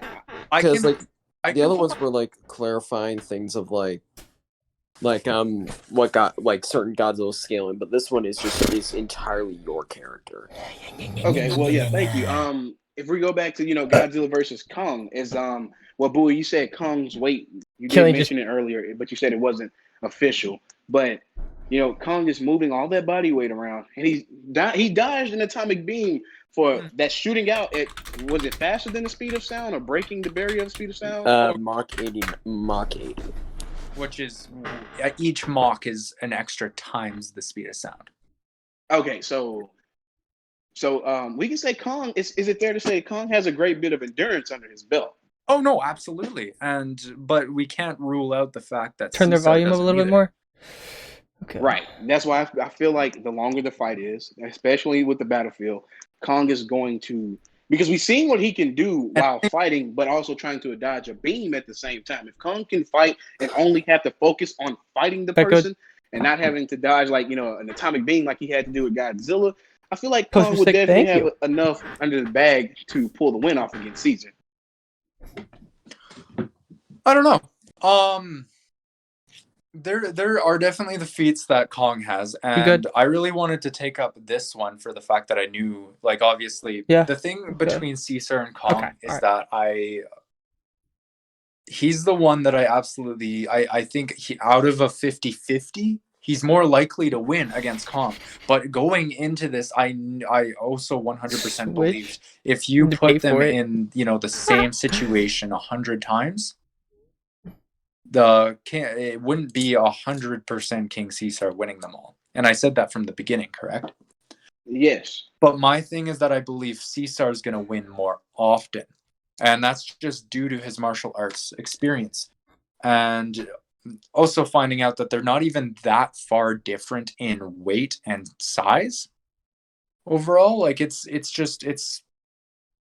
originally I thought this was going to be much harder due to I thought Kong was somewhere around like 100,000 tons due to Godzilla's weight of 164,000 tons. But then when I found out that was a mistake, and biologists are saying, oh, it's way more closer to 50,000 tons, I'm like, okay, that makes sense. And they said 50,000 tons, but they said 50,000 tons, maybe a little bit more. So I said 55,000 tons, right? Yes, correct. Back to the. I'm If he sorry. was 50,000 tons, that would make him the exact same weight as King Caesar. Okay, and what about the height? What would be the height? The height between the two is Kong's was, what was it? 100 and Tekken, could you help me? Was it 102 or 100? I'm pretty sure it was 102 on the official 102 meters. To clarify, Kong is currently, I believe it was 333 feet tall. So I thought it was 337. Like but he's whatever. in like which makes him exactly 2 meters taller than King Caesar, which is 6.5 feet. Okay. Well, back to the fight, the martial arts side of the It's been fight. an hour and 30 And minutes. I just You're found this out, like literally as you were talking. Martial artists, and especially ones like King Caesar, who has a specific martial art, which seems to be jujitsu, from what you're saying. Not specific. We see multiple different ones being used within. Jiu-jitsu is one of them, and jiu-jitsu is one of the most important ones for a fight with Kong. Okay, yeah, okay. Well, Kong, I'm not going to call it a martial art. I'm going to say fighting style. Kong has a fighting style that a lot of martial artists cannot handle. And what's that? Kong's fighting style is close to pro wrestling. Okay. Well, can you elaborate more? Yeah, okay, like in Godzilla versus, well, not even just Godzilla versus Kong, and Kong Skull Island, Godzilla v Kong, obviously. Kong, when he jumps down, he's a very dirty fighter. I'm not gonna even lie, he's a very dirty fighter, but a fight is a fight. Well, it's an animal fight. It's a glorified animal fight. You can't say, oh yeah, well, an alligator grabbing a cheetah into the water, that's dirty. Yeah, it is, but like they're animals. Yeah, that's the point I'm making. And I don't know if you're familiar with pro wrestling, like body slams and like for example, what's the most famous? The most famous submission in pro wrestling is the Boston Crab. Mm-hmm. Kong kind of resembles that of a pro wrestler, and pro wrestlers, and we see it all the time. Funny. With who's a good martial art? Conor McGregor. Conor McGregor is a great striker. But anytime he fights somebody who's a wrestler, such as Khabib, he doesn't exactly know how to beat. Called pro wrestling a sport. What was that recent fight between Jake Paul and what was his name? Ben Askren. Ben Askren, yeah. Isn't Ben a wrestler? Yeah, Ben is a wrestler. Yes, he is. He's a UFC wrestler, and you know how that fight went, right? And I'm not saying I like Paul. I don't think anyone here likes Paul, but you can't. That fight went, right? Yeah, I did. Granted, yes. I mean, what's it, Ben? Ben's built like a bag of milk. I mean, but I mean, you can't say a lot of wrestlers aren't built like bags of milk. They like the weight. Like that's one thing that really helps wrestling is within the weight. You see, it's a spotty thing. I cannot tell you when like a big martial artist, like we're talking someone like Bruce Lee fighting a pro wrestler. I have yet to see it. I don't know, it might exist. But going back to Bruce Lee, for example, like one of the best martial artists of all time, and you can agree with that, correct? Well, what do you mean by best martial artist? Well, one of the most dedicated to martial arts, right? Okay, this is gonna piss a lot of people off, but no. Elaborate. No, because being Doug? able to kick somebody's ass in a movie and kicking somebody's ass in real life is two different things. Well, hear me out. They get There was training. a real life situation. I will send you the link. I will actually send you the link between a ping pong, like a professional ping pong champion. I've seen this. It's good. Bruce Lee with nunchucks. Yeah, Bruce Lee he with was just nunchucks, and playing you with these cannot guys. tell me that was not impressive. Yeah, that was very impressive. That shows me just how athletic he is. But being able to beat somebody in ping pong doesn't tell me you can fight. Oh being no! able to do Let's two-finger push-ups. let's not go off topic with the Bruce Lee thing. Okay. Yeah, sorry, take it out. I'm sorry. Like I said, I know well, that's gonna piss. Go away from that real quick. That's one thing about a lot of Ping martial pong, artists pong, is bong. that most martial arts fighting was in earlier parts of history. A lot of part of martial artists isn't within fighting, and most martial artists, if they do fight like in actual competition, it's with other martial artists. Like and we also see like some martial arts are superior to others, correct? Yes. One of them, for example, is Kung Fu has been shown to be more or superior to karate. Yes. Like in most cases, That's anybody won't who beat does him in Kung ping pong. Fu, He'll meet him like on the court. a very well experienced Kung Fu artist fighting a very well experienced karate artist, the Kung Fu artist almost always wins. And I actually looked into this for this. And that's just due to, there's just way more discipline within Kung Fu. And Kung Fu actually happens to be one of the ones that we see in CSAR, and that's exactly what we see within the kick against Anguirus. It's a Kung Fu kick.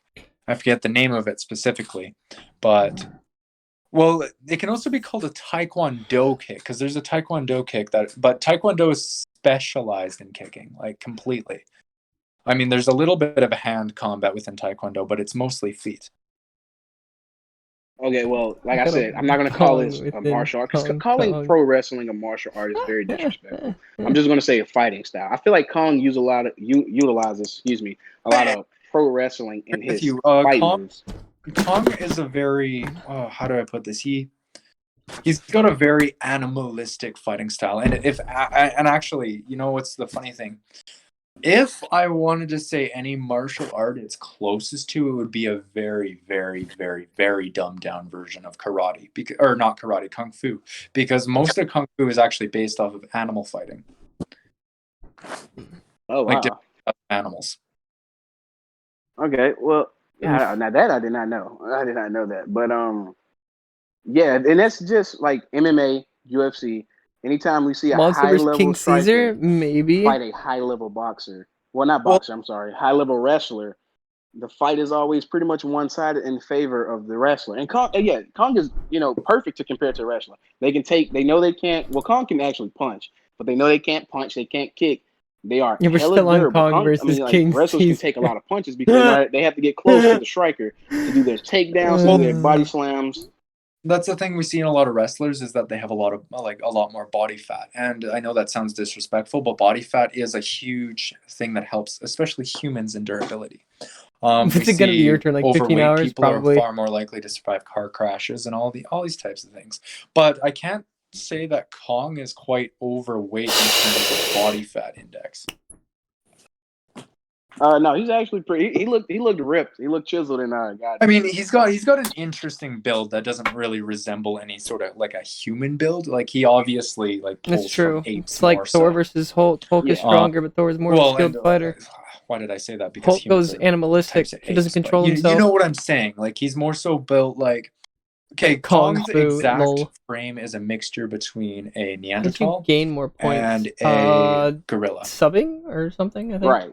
Correct. Because he still I don't know. generally like he can walk on his all fours. And For those of you on TikTok, thank you for doing what you're doing. Often he's more comfortable on his 2 feet. He seems more comfortable fully running, like we see in the Hollow Earth on 4, but you can't say when he's relaxed he is still on 2 feet. I know I'm getting off topic now, and that's my problem. Can you give me a feat? Can you give me a feat that Caesar pulled off that is as impressive as Kong fighting the 2 Warbats? Because when Kong first entered Hollow Earth, there for no more than 5 minutes, he's getting attacked by, and we know apparently Kong's kind has a weakness for fucking snakes. On legs, flying, it doesn't matter. They have a weakness for snakes. So now the Warbats are snakes that fly. And we see Kong fight. He killed one, and the other one kind of got the upper hand on him. Killing two Warbats is not high of a feat. Humans did help him. But I will say this. I believe given enough time, Kong probably could have broke out of that hole. And to excuse him, no. That's That's like us saying, because if you relate Kong to a human, right? He's got the same characteristics as a human. Yeah, he's got bigger fists and he can run around on all fours, but he's basically like a human. You can just look at and if a human gets constricted by a snake, you're not getting out of that. A snake, you may be stronger than a snake, but if it constricts around you and squeezes you're not getting out of that. It's crushing you. Like, yeah, Godzilla from the inside. You're not getting out of that. But you got to remember that snakes are special, especially especially if you're getting suffocated. Articulated snakes, for example, pythons are constrictors. Like, they are insanely strong. Correct? Yes. They're like. For example, if Anaconda was coiled around my arm, I would have no chance on bending my arm. They are insanely tough. And I'm not saying Godzilla isn't strong. Godzilla has insane strength. You up in the next two? In fact, I think I got Godzilla. Some of them are ridiculous. I don't know. Some of them are actually ridiculous. But yeah, I got Godzilla after Mechagodzilla. Caesar, for example, Caesar doesn't go off of raw strength. Caesar is a completely different combatant, and most of his feats aren't based off of strength. I mean, one of those is the Anguirus one. We know that guy can put out more than enough energy. Godzilla's fought monsters if that kick before. Was centered on Kong's back or chest, it would knock him down. The one that he did against Anguirus. Like Shinomura or Muto Prime. I mean, Muto Prime being reversed different the momentum than the other two Mutos. In a split second. That's something else you have to take into consideration. And it went straight backwards. It went right into a mountain, straight forward. There was no arc to it or anything. It was a very high amount of force. Like which one would you say? Which one would you say is stronger? I'm gonna ask. Caesar's kick or Godzilla's beam? Which one's more powerful? Because okay. Godzilla's beam straight on is a higher force, but you got to remember Kong never took a full direct hit from Godzilla's atomic breath, and obviously we don't know what would have happened if it was a straight beam straight to the chest, and like you don't know what would have happened. Like, what do you think happened if Are we still on track? Or are we beating the dead horse? Godzilla, like on the scene where he's stepping on Kong's chest. Kong fans always talk about how what do you think Kong fighting Godzilla in the water, yet they won't talk about how unfair that Godzilla has to fight a flying alien that won't die unless a whole body is literally obliterated. Like, dude, for real. I'm not going. Yeah. No, I don't know. That's gonna be over before it starts. If you had said that Kong would survive that, I was gonna be like, oh no. Kong, yeah, definitely. But he did take a hit from the beam. Oh, he did, but it was a very short lasting beam, and you gotta admit, like, that was he was in pain after that one. Oh yeah, I mean, you heard and you saw him as soon as it hit him, it like completely screwed up his what's the word here? Like, when he was jumping, it completely sent him into a tumble. Oh, momentum. Yeah. The momentum, it completely screwed up the momentum. Well, what about this? Would you count? Okay, Godzilla, when he first shot the beam directly at the axe. Don't talk to him about that. Talk to me about it. I'm the one. Kaiju inches, it was a few inches, so that's just like a couple hundred yards. And he took that, and then when Kong was jumping off the building trying to hit Godzilla with the axe, Godzilla shot his breath at it again, and Kong still was holding on tight to the axe, like as if the force behind the atomic beam really wasn't phasing Kong as much as we thought it would be. And then he hit Godzilla right in the head with the axe. So we have Go ahead. I'm listening. Oh yeah. Well then like later on when they're fighting Mecha, and Godzilla shoots his breath to charge the axe again. Now keep in mind, Kong is holding the axe with one hand, and he's still taking able to hold the axe while Godzilla's shooting his breath at it, and then he destroys Mecha. Another thing we have to take into consideration: we don't know exactly the powers of that axe. We don't know if it actually conceals the force within it. For example, rubber stocks on the end of a gun that really help soak recoil of a gun, for example. We don't know if it does that. We don't know the powers of this axe or the powers of the dorsal fin on the top of it. We don't know if it completely nullifies that. And from the looks of it, when he was jumping up to bring down the axe on Godzilla's head, it didn't look like it was affecting it at all. But we did see maybe it could be a little bit different when it's hitting it from the side, like we saw on the one where right before Godzilla takes it to the thigh or into the water. It had a Well, they little bit upload of this on effect, YouTube. Yeah, but it didn't have it's gonna take the forever same though. effect as it did when it It's gonna actually take hit forever. Kong straight on, when it completely screwed up 'Cause I his thought it was momentum and because of whatnot, Muto Prime, and but someone told me that. seared his skin Yeah, and after the whatnot. 2014 movie, he fought It's Muto just Prime. a completely it's Muto Prime would a kind of force destroy that Kong. we can't really scale because we don't know if the axe is able to soak in that force, right? As with Caesar, it's a complete physical hit. It's kind of That going in hits. circles. Yeah, it kind of If is. that hits Kong in the chest, it's going to knock him right over. And that's the whole thing. Like as said, calculated 300,000 tons of force hitting Kong straight in the chest, that knocks him over. Well, yeah, okay, I totally agree there. But now you have to name, well, just for my benefit, can you name some durable feats, some endurance feats that Caesar has pulled off? Caesar has pulled off. One of them is being able to get right back up, or kicking Anguirus, getting right back up, getting ready for round 2. Like this guy has pretty good. He's got good endurance. The only time where he was really challenged is when Godzilla came into play, and that's Final War Godzilla. As Tekkadan scaled him to planetary, that's what's going to happen. You're facing an opponent that's just on a completely different level than you. Caesar once again wasn't on screen to really show much, but the only time we really saw him get bested in Final Wars was with Godzilla. Right, and granted, I don't. At this point in time, I don't think Kong can. Well, not at a point in time, I don't think he can stand with Final Wars guys. No, I couldn't see it either. Right. So in hand to hand, I do not see Kong winning. We can get into the axe a little bit. I think we're starting to go low on time. Like we're almost half an hour into this, right? Yeah. So it's just it's really up to Tekkadan who he sees winning that fight. Based off what you said, based off of what I said, and their feats. So well, we can go into the axe a little bit, but I'll just bring up Thang Ta again, which is the ability, which is where you learn how to disarm opponents and whatnot, either by dodging hits and then grabbing the bottom of the axe to use the leverage to kind of like lever it out of the hand. And yeah, I've a couple different videos on that. I will send them to you after the debate if you want to see them. Yes, thank you. That'd be nice. But you kind of agree with me that you can see Kong having a little bit of a keto under his belt.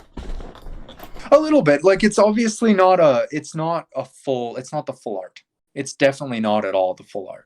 So it's not like a full master of keto versus a master of jujitsu or kung fu or whatnot, declare the winner. Probably, yeah. They should. And correct me if I'm wrong. But keto is the martial art. I'm listening. Like in any martial art, comparing a yellow belt to a black belt it's not a fair area, right? No, it's not at all. So Tekkadan, can you come in? All right, so is your debate finished? Well, I think we're gonna stop it here, but we want to hear your opinion right now. Okay, so what I'm going to need is conclusions. All right, basically saying why you think you won this debate. That's essentially going to be it. So, because Killian was the first one to started this, I'm gonna have Bowie. You're gonna state your conclusion. I'm gonna have Killian state his conclusion because I don't know if you guys know this. Conclusions, a lot of the time they can sway the outcome of. They can sway the outcome of the debate pretty heavily. Okay, it's a very necessary part of this. Well, my conclusion is that we both agreed that Caesar is a better hand-to-hand combat fighter. Am I correct, Killian? Yes, we did agree on that. We also concluded that Kong would... Okay, what I concluded anyway, I gotta wait for Killian's response on this. Out of 100 fights between the two under the same circumstances, I believe Caesar would win more than 50% of them. But I did not once go into this debate saying it would be a 100-100, right? Mm-hmm. Okay, so Killian, why do you believe you won this debate? Now remember, do not say anything you did not say during said debate, and you cannot interrupt, and Bowie cannot interrupt the other person's debate conclusion. After these conclusions are given, that's the end, and I'll give the verdict. Okay, well, with all that was said, I believe I won because I brought up some impressive feats that Kong pulled off, not just on the offensive side, but also in the durability side. I also mentioned that Kong you can compare his fighting style to that of a pro wrestler, of a high level wrestler, and I also brought up perfect examples of what happened when high level strikers such as King Caesar, martial artists fight pro level wrestlers. So yeah, that's what I come to. Okay, so to start, this was a very close debate throughout. You guys both came up with very good points, and you argued them to the best of your ability. But by the end of this, I will say that I would give this debate to BigBoyBouie at a very high difficulty, might I add. This is not absolutely. an easy. No, you didn't. Yeah, this was not like this. This was a high diff. It was a very high diff. So Bowie was just, I believe, able to argue his points just a little bit better and brought more to the table. Now, this is not like putting anything bad on your name, Killian. You did a very good job. Yeah, no, legit. I'm not even lying. A lot of the points actually did go through, but Bowie was able to counter them with some of his own arguments. So, for those reasons, I do believe Bowie did win this debate. Yeah, I can see where you're coming from with that. Good job, Bowie. Yeah, good job, Killian. Good job, Killian. Hey, legit, good job, my guy. Do we want to do a little something to go into the next one, or are we just gonna go straight into it? That's up to Spinach. If he just wants to get into it, that's up to him. But again, Killian, good job. Like legit, good job, my guy. Legitimate, actually, real Thanks, quick. Grant. Thank you, guys. I don't know if I'm following. well done, you. Killian. I'll follow you. I'll actually follow you really quickly. Let me make sure. All right, I'm gonna go quiet again because I was never here. Finish. I am here. Okay. All right, so now, okay, I don't necessarily know what I would need to do for an intro, but I'm just gonna go ahead and say that. Oh, are we gonna go straight into it? Like, what are we doing? Yeah, what do you? All right, so yeah, so so I guess Mitch wants to go first, scaling his character first, all that good stuff. So I'm gonna mute my. State your premise, I guess, if Killian is ready. Yeah, I'm ready. Let's go, Spinach. All right, same rules as last time. State your premise. Let's get into this. All right, so I am arguing for Mechagodzilla, specifically the 2021 crackling, Godzilla vs. Kong edition. crackling. I believe that he would beat Kong in a fight, of course, one-on-one, purely because the amount of damage that we saw Mechagodzilla deal to Godzilla himself would not translate well if given to Kong.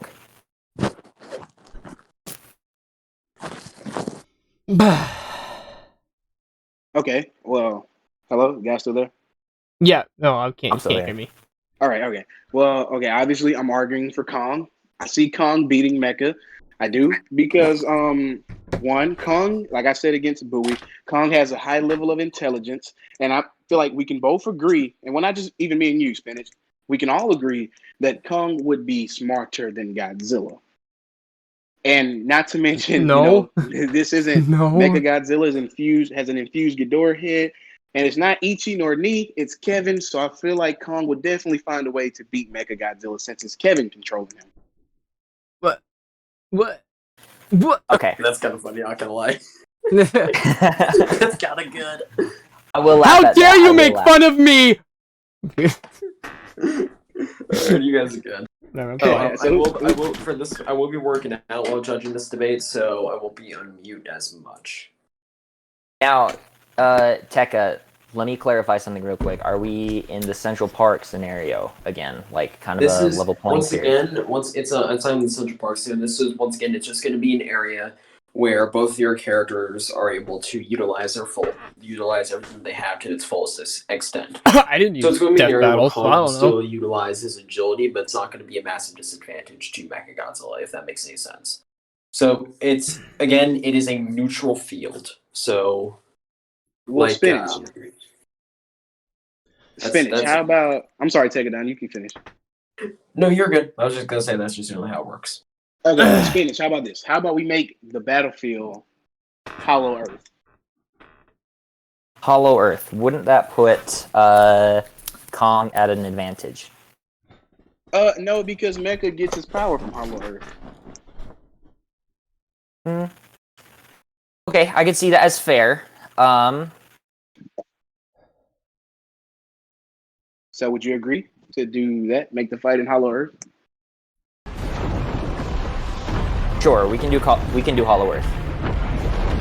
All right. So who's going first? Take it down. Look at his ass getting dragged through the streets. Look at this boy. Either of you stated your premise yet? We did. Actually, no. Spinach stated his premise. Come here, boy. Killian, you stated yours yet.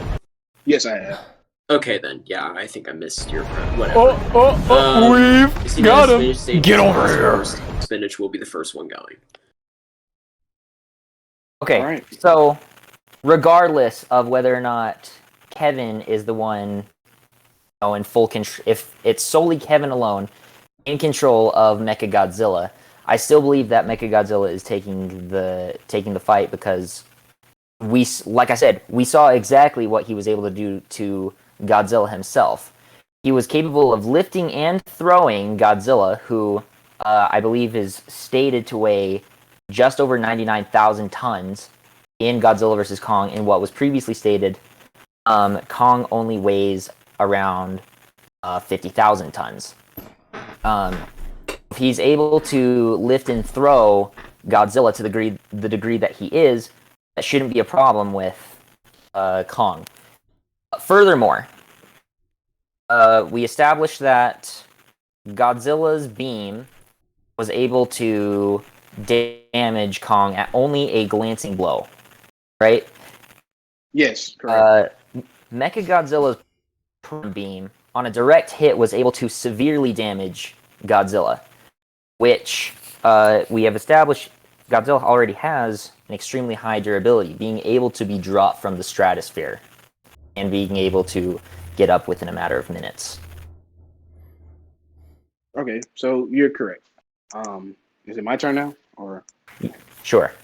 All right. Okay. I'm sorry. Okay. So you said you seen what Mecha can. It doesn't matter if it's Ichi, or Kevin. We've seen what he can do against Godzilla, and I'm going to have to say that is incorrect. We've seen what Mecha can do against a weakened Godzilla. We don't know what he'll do against a full-powered one. However, the director has said if Godzilla was at full power, he would have beaten Mecha with minimal effort. So we've seen what he can do against a weakened Godzilla, not a powerful Godzilla. And with that being said, it's fair to say that goes against you because Kong. Hold on. If you say what he would have done against a powerful one, so you're saying that. So you're admitting to the fact that he's very aware. Godzilla he's more aware beat than what Kong they show in the at movies. a lesser percent. They showed a lot more of his awareness in Godzilla I'm versus using that. Kong. That's my argument. But it's safe to say that Kong is smarter, and we know not so much on Kevin's behalf. Kevin's intelligence is there, but without Ichi and Ni, he's just brute strength and he's a driving force. But with Kong, like I said, Kong's the way he can move around, especially if the fight is in Hollow Earth, where he's meant to counter Godzilla, but Godzilla's stronger than Kong, so Kong wouldn't stand a chance against Mechagodzilla at all. As you said, we've seen what they accounted for that. Beam, it damaged Godzilla. Yeah, it damaged Godzilla while he was already weakened, though. This wasn't 100% Godzilla. If Godzilla would have shot that beam that he shot down to Hollow Earth at Mecha would be destroyed. This helps my point. This proves my point. Yeah, with that being said, we don't know what Mecha would do against Godzilla without him being weakened, even though the director has said that he believed Godzilla would beat Mecha. You are sorry, go ahead. Okay, and not to mention that He literally destroyed himself. He I already brought up self-imploded saying I that. already brought up the point He of Kevin, self-imploded and saying that. yeah, Now like it makes Bowie was my saying job a in whole lot debate easier. between me and him. Kong is very smart. Kong learns as he fights. Like if I can cite evidence from Godzilla versus Kong, when he ran up and pulled Mecha's head back to stop him from killing Godzilla, that is intelligence at its finest. When he threw the building so he can do a silent takedown on Godzilla, that is intelligence at its rawest, especially in the MonsterVerse. And Godzilla, I mean, he was debates are able gonna be a to, lot. I guess you could say, outsmart Godzilla. And I'm going to say this: I believe Godzilla is smarter than Kevin. So if he can easily find a way, if he can outsmart Godzilla, he can outsmart Kevin, especially without Ichi and me. And that's the point I had to make. So yeah. He can't. Okay, No, so he can't beat Kevin. No matter I will how agree strong with you he is, that, because Godzilla is stronger than Kong. It was confirmed by the director. on the front It's like, that he is strong. the fight would have gone very differently if it was height, a 100% strength, Godzilla. beam. Like you said, the director did state that Godzilla was only at 50%. However, Kong was not able to defeat Godzilla at 50%. So, have This makes my job so much easier. outclassing a Godzilla at 50%, who outclassed Kong at his full capacity. How does that translate to Kong being able to defeat Mechagodzilla? Well, Kong is a very aware. I'm sorry. And even if it is Kevin, I could even argue. So it is stated explicitly in the film of Godzilla versus Kong, and heavily implied throughout King of the Monsters, that Kevin, or not Kevin, Ghidorah, the three heads communicate before ultimately coming up with strategies and things like that, almost instantaneous. Now, we see that Kevin is bullied quite a bit by his brothers. Okay, so Kevin lives matter, by the way. There's this constant, you could you could say that he is being overridden by his brothers. He's needing to present his argument and be ultimately shut down. If the interference from his brothers is not there, Kevin can make decisions on his own. He's not incompetent. And Kevin is still, capable of fighting, dealing damage. Remember, it's a hive mind. Yes, absolutely. It's a hive mind totally type agree. thing. So but each one back to your argument communicates telepathically. It's even said in the movie itself by one of the workers who works at APAC. Well, each one of the monsters are able to communicate with each other telepathically. So it's not just one hive mind. They all have different brains. They all function differently. He had enough strength to pull his head back. He had enough strength to catch his arm. He had enough strength to kick Mechagodzilla, and Mechagodzilla did feel that kick because his head did turn. And Kong had enough strength while almost dying 5 minutes prior, keep in mind, to still catch Mecha's tail. And at the same time hold the axe while Godzilla shoot his atomic beam at the axe. So and this all happened while Kong was just literally on the brink of death, 10 minutes prior to him jumping in. Another thing you need to consider, though, is the fact that, and you can see this in the scenes between Kong and Mechagodzilla. Kong only was engaging Mechagodzilla when distracted by Godzilla, right? Even in the initial fight, you just mentioned he was able to pull Mechagodzilla's head back, shooting the proton beam. He was currently grappling with Godzilla. And just after that, when Kong was up on Mechagodzilla's arm, he was grappling with Godzilla on one arm and Kong on the other. Mecha doesn't feel pain. Now, another thing that we are leaving out is Mechagodzilla has a highly prehensile tail and an arsenal of missiles built into his shoulders. Even if Kong was able to grapple with each of Mechagodzilla's arms, there's still the tail and there's still the proton beam, and I might even add Mechagodzilla's mouth if he should choose to go ahead and just take a bite out of him.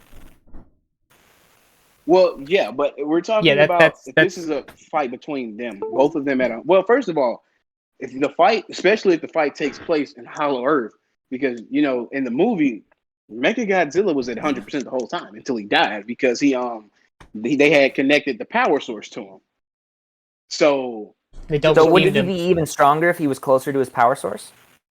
maybe, but you can make the same argument for Kong because No. Kong after almost dying 5 minutes ago came and fought that 100% Mechagodzilla. And not But to was mention, immediately thrown every time he was fully focused on Kong. That's true. yeah, exactly. And Kong did rip his head off with minimal effort. After almost Only dying. after chopping it with an axe. A charge, Fully charged axe. Well, hey, this is a fight, man. You gotta level the playing field. So like you said, he has an arsenal of weapons. He has his proton breath, and he has his teeth. I mean, Here's what is another Kong's thing. axe compared to The that? axe isn't charged infinitely. It's not It'll Kong's run fault. He out. know how to We've seen that utilize happen. what he The axe has will run better out. than Mecha does. And that, like I said, that plays a lot with it being Kevin control. Now, if it was Ichi or Knee, who knows? But this is Kevin that we're talking about, and we've seen it. Like, he has all the weapons. He just really didn't know how to beat them. So Kong, and especially He almost did beat Godzilla, is the thing. He's much quicker than Godzilla and was able to... And we don't even have confirmation that the fact that it was Kevin's head was detrimental to Mechagodzilla at all. There's just no evidence for that. Even... I mean, go ahead. okay, well, I mean, yeah, you can say that, but yeah, he almost beat a Godzilla. No, he almost beats a weakened Godzilla. You have to say that to let it be known. Are we... What's his point? Mechagodzilla almost beats a weakened Godzilla? Yes, he did. Yeah, I would go so far as to say he almost slaughtered a weakened Godzilla. He lifted and dragged him around like a rag doll. The only thing that was keeping him Yeah, well, he alive was was his weak. durability. That was it. Right, and again, I'm going to restate this. What is that going to do to a Kong who can't beat Godzilla even at 50%? Well, okay, as far as the Godzilla versus Kong fight, well, I think Greenlee's going to debate this, but I'll just throw it out there and as a preview. Kong, the difference between, Godzilla and Kong, in the movie at least, is Kong was fighting the whole movie. That's one thing I throw out there.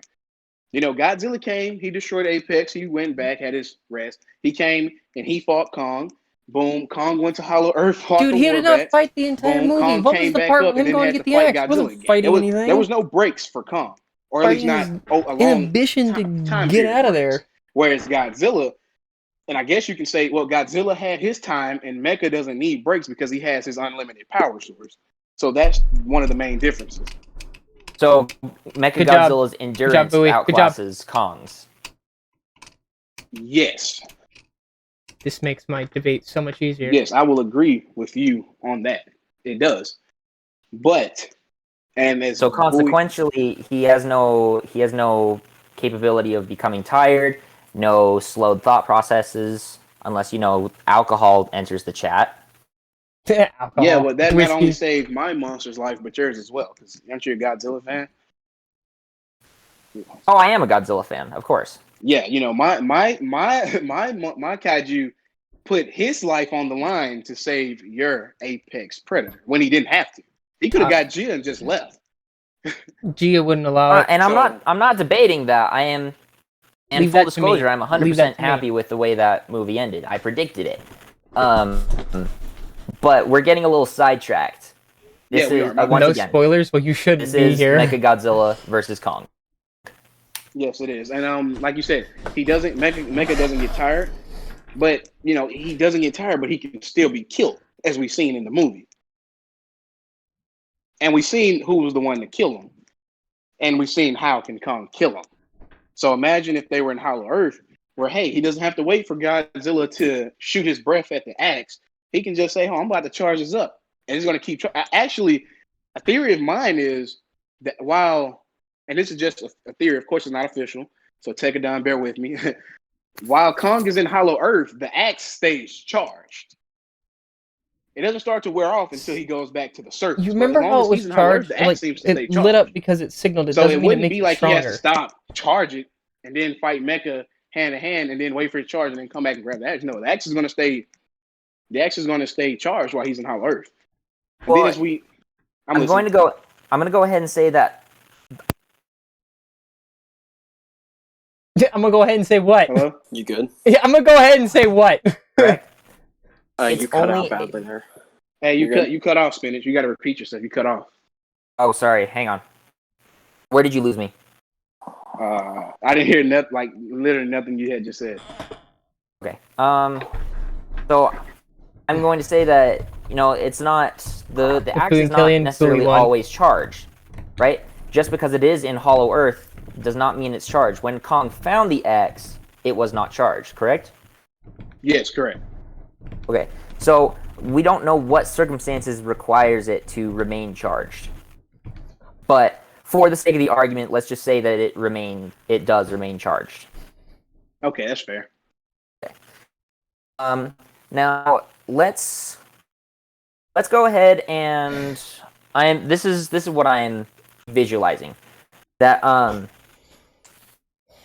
now if we put Kong in the exact same circumstance that Godzilla met Mechagodzilla, right?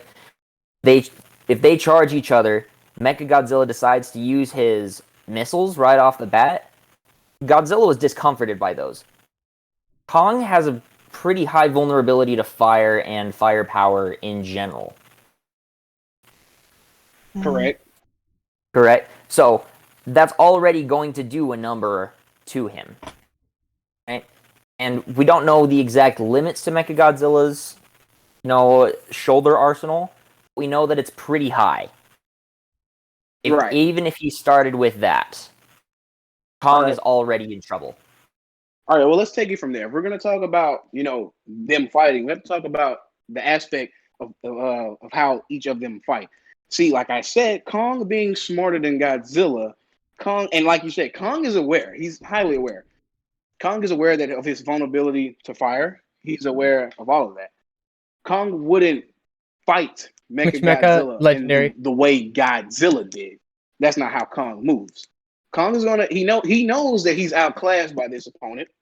So Kong, like I said, the battlefield. This is where the battlefield comes into play for Kong. And we've seen, I guess we've seen a little bit of Hollow Earth. They could have shown more, but we've seen how big it was. And we've seen how Kong moved around in it. If Kong, this is basically his, I guess you can say, his original home, but it's not his home turf because he didn't grow up in Hollow Earth. So therefore, that's going to make the fight fair. And even in that aspect, Mechagodzilla was made out of a Godzilla skeleton. If I'm not, he correct me wasn't. if I'm wrong. He was not. Kong ripped his head off with his bare hands as if it was nothing. No.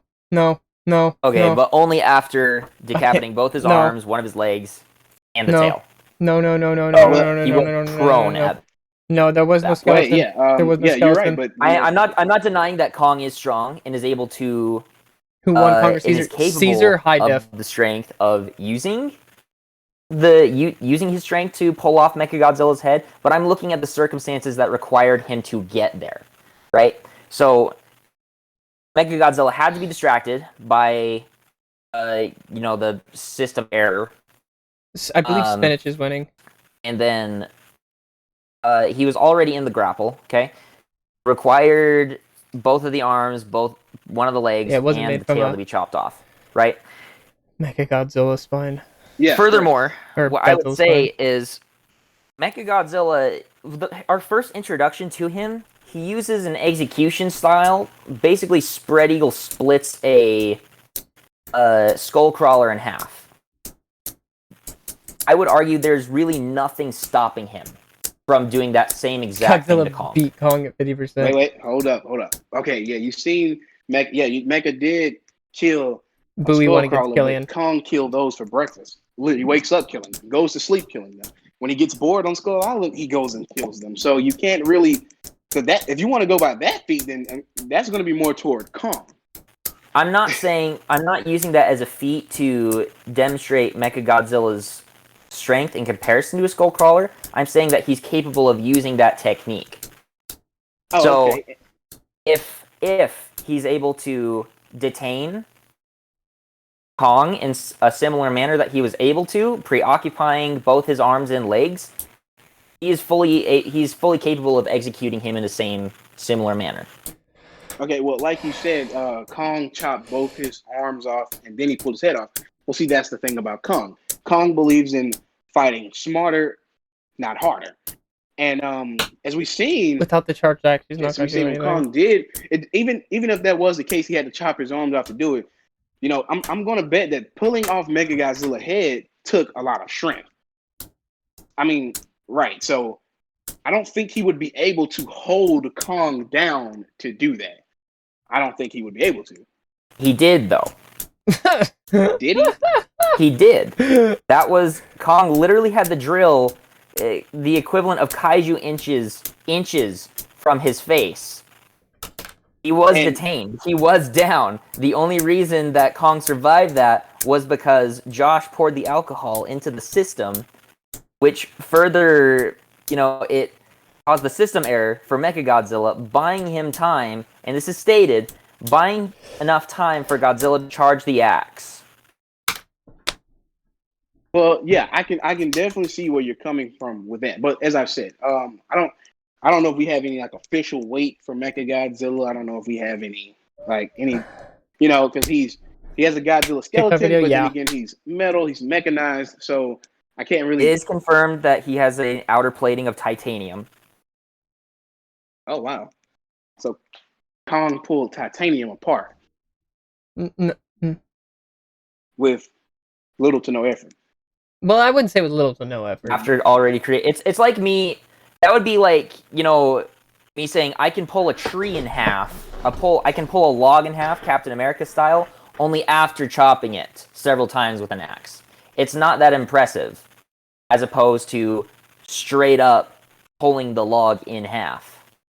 Right, and I agree. But like I said earlier, it's about fighting smarter. I made not this harder. As to where you said you want to look at it as put Kong in the same position not Godzilla this, but was I made in. the. And there's took no the way he background would and be in then that position because Kong would cut know this and better. put it on here. And not to mention, like I said it when debating Bowie, and Bowie agreed with me on this. Kong learns as he fights. I mean, same thing think with about Godzilla. it. Kong wasn't in King of the Monsters, so how does he know what the kiss of death is? Because that's what Mecha was going to do to Godzilla. Nope, that was in 2014. Kiss of Death was. But Kong knew to come pull his head back. Kong just learns all around, and like I said, it plays a lot with Mecha himself is an arsenal. He's Godzilla, but with human weapons, dangerous ones. But it comes down to who's controlling him, and this is Kevin we're talking about. It's a circular argument. But we've already established that we don't know if Kevin was detrimental to the functionality of Mechagodzilla. Oh, well, if Kevin wasn't controlling him, then who would be? That's $1 million question. What I'm saying. Sorry, was that Tekka? No, I don't think Tekka said anything. Wait, no. So I'm saying what I'm not. He's getting pissed. I'm saying that okay. Kevin was not controlling Mechagodzilla. I'm willing to accept that. In fact, I think it's hilarious if he is. What I'm saying is that really that detrimental to Mechagodzilla's functionality? What does Kevin have to do with it? He's not even the other heads controlling it. I mean, well, of course, because imagine if Ichi or Ni was controlling him, then I don't think Godzilla nor Kong would have survived. I mean, well, actually, I said earlier that Godzilla was smarter than Kevin. I think at this point I may have to take that back because Kevin, if you don't mind me saying, of course, Kevin kind of really used Godzilla's abilities better than he did. With the proton breath, and so maybe Kevin is a little bit more intelligent. This is going to be such an interesting. But his whenever I have is nowhere near that of Kong. So interesting. Nowhere near. Oh, he is very nefarious because Ghidorah is a very nefarious end this kaiju, man. But I don't think intelligent-wise he's in the same ballpark as Kong. No. And I'm willing to agree with you on the front that Kong is more intelligent than most kaiju, probably any kaiju we've seen to this point. However, it's how that intelligence comes into play. And Bowie kind of established that. Street smarts are not the same thing as book smarts in the same way that, and this can be applied here. There are different kinds of smarts, all right? But personally, I don't see Kong's overall intelligence causing him to win the fight. Because you can see in clips of Mechagodzilla battling Godzilla, his reaction time and ability to problem solve is it's very high. It is very high. And we can see in several parts of the fight, Mechagodzilla is capable of using his environment around him to assist him in taking the win. Right, So, but it's not as high as Kong's, and we're talking about Hollow Earth being the battlefield, correct? Correct. Okay, I would, especially like I said, especially given how Kong likes to move on like high ground to get the upper hand on his opponents, to sneak around, to do silent takedowns and all that. Kong, especially in Hollow Earth, and while the axe is charged, Kong could definitely just, beep boop, hide somewhere. Well, climb somewhere. I'll be back. Give me a sec. And of course, this is Kevin. He's not going to be smart enough to figure it out, or not smart enough to not fall for it. And Kong can just easily deliver the same killing blow he did when they fought on high ground. Well, on the surface, let me say that. I don't think we have enough evidence to say whether or not Kevin controlling Mechagodzilla is going to be detrimental enough to cause him to not be able to figure out or find Kong. And like I've already established, Mechagodzilla's speed and reaction time are incredibly high. I would dare say perhaps on par, if not higher, than Kong's. Oh, I think we're gonna have to. I think we're gonna have to agree to disagree on that one, because if we're just going by, what we seen Kong do against Mecha, granted he did have Godzilla there. I mean, even if you want to say Godzilla was there, Godzilla's kind of really standing back, watching the situation, scanning it. I guess he wanted to see Kong's strength or whatever. Kong, be that as it may, he did catch Mecha's tail. He took a hit from it, but then and I was like, okay, well then Mecha can overpower Kong, but then Kong came right back the next shot and was like, no, not as much as you think he can, because when he caught his tail. So yeah, like I said, intelligence plays a lot with who wins a fight. It's about fighting smarter, not necessarily fighting harder, which is exactly what Ghidorah does. And that's all three of them. And even the more intelligent ones, Ichi and Nii, they fight harder, not necessarily smarter. So I would disagree with that. We see several times and opportunities where Ghidorah, and we'll bring this up when I argue Ghidorah himself does a lot of strategizing and clever attack patterns. Now, back to where you mentioned he was able to get back up after that after grappling. Like I said, look at it this way. He had him down. Mechagodzilla had Kong down. All right? He had him occupied with tail on one side and claw on the other side. Mechagodzilla has at least 3 other options of finishing right then and there. Missile assault, he has 1 other claw, which, may I bring up, each claw is equipped with industrial-grade buzzsaws on each hand. Right? And, of course, there's the proton beam. So, if Mechagodzilla is capable of getting Kong down into that position, which he has already demonstrated that he is more than capable of doing so, it's over.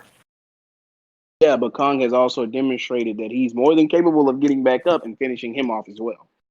But that was only after human interference. We are not factoring in human interference into this fight.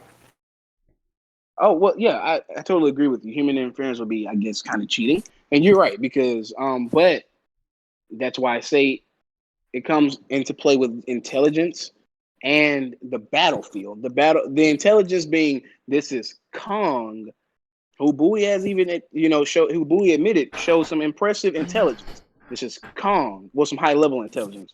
This is Kong against Kevin. Are you gonna put? I'm gonna put my money on the opponent who not only can fight hard, but who can fight smarter, who's calculated, and who's a great planner over the guy who's not very there mentally, but he just has the arsenal to keep up. I'm not This there is mentally. Kevin and Kong. Once again, this is not Kevin versus Kong. We don't have any confirmation whether this actually is Kevin or whether Kevin's individual intelligence is coming into play. This is Mechagodzilla, and based off of what we've seen, more than capable of countering Kong. Yeah, to keep from this going circular, Spinach has already addressed that multiple times, so let's not try and circle back to that anymore, because that's gonna stop the debate from progressing forward. So yeah, I agree, Tekkadan. I apologize, Spinach. But okay, so let's get down to this. Let's get down to the fighting. Mecha guy, like, he's faster than Godzilla, but that was a weakened Godzilla. But I'm not gonna keep repeating that. And this is him fighting Kong. Mecha Godzilla hasn't demonstrated a fighting style, whereas Kong and Bowie said Kong kind of has demonstrated a fighting style. So if Mechagodzilla does 10 not years have later. a set fighting style, would you say that makes him more difficult to predict in his movements and his attack patterns? Well, no, because especially if we're using Kong's mind, this is Godzilla 2.0. It is still Godzilla, but it is a Godzilla with a more impressive arsenal under his belt.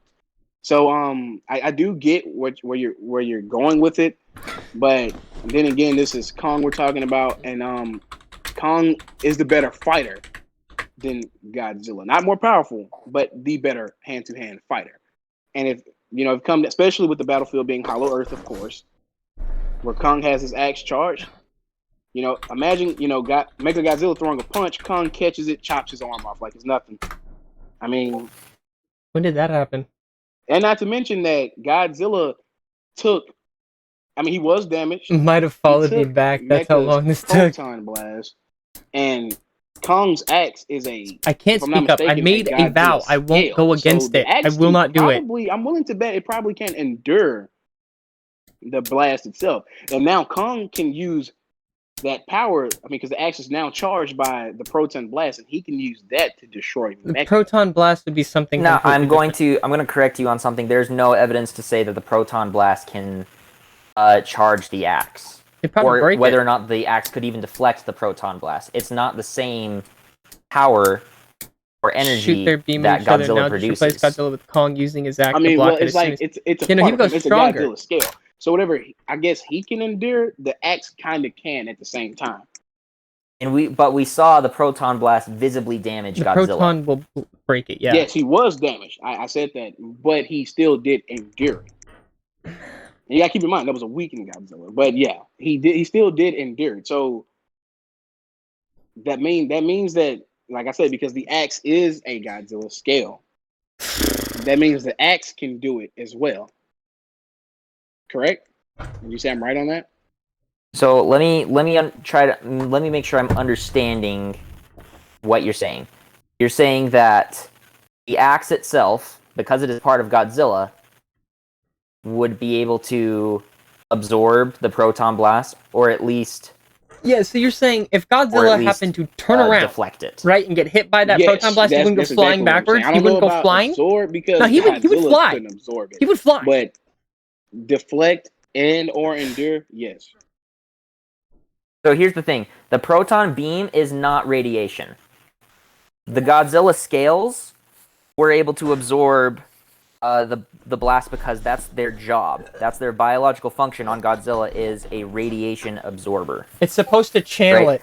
It's That's supposed how to he channel channels the and energy charges his breath upwards. is Because through the if you scales. remember in The Godzilla, proton beam in is Godzilla not Aftershock, whenever he fought the radioactive Muto, when the by Muto nature. broke his spines, right? It And he got it Muto won't Prime have on the his same back and effect. shot him upwards. So It wasn't I the would reason agree it that shot him for a upwards time, was because the his scales scale would weren't perhaps there. be able to So block the energy the had nowhere to proton go beam. to travel through. But It went up and just ultimately, boom. rather than It shot absorbing the upwards. energy, It couldn't go up the would mouth just because it wasn't cause channeling through the back of the scale to spine. eventually shatter. That's why. Oh, okay. Now I see where you're getting at, because it's not a radiation blast like Godzilla's. Correct. Okay, No, so it's a I different definitely energy. see where you're getting at. Okay. Okay, so let me see. What can Kong fall back on? Okay, Kong is a formidable fighter. Like I said, we don't see Mecha display any. We just see him beat Godzilla. He doesn't even beat his ass in a particular way. He just But he does it in an evasive and brutal style. There are several clips of Mechagodzilla utilizing strategy to evade and use the carrying momentum to lift and launch Godzilla. Do me a favor, Spinach. Compare Mecha's ability to strategize to Kong's ability.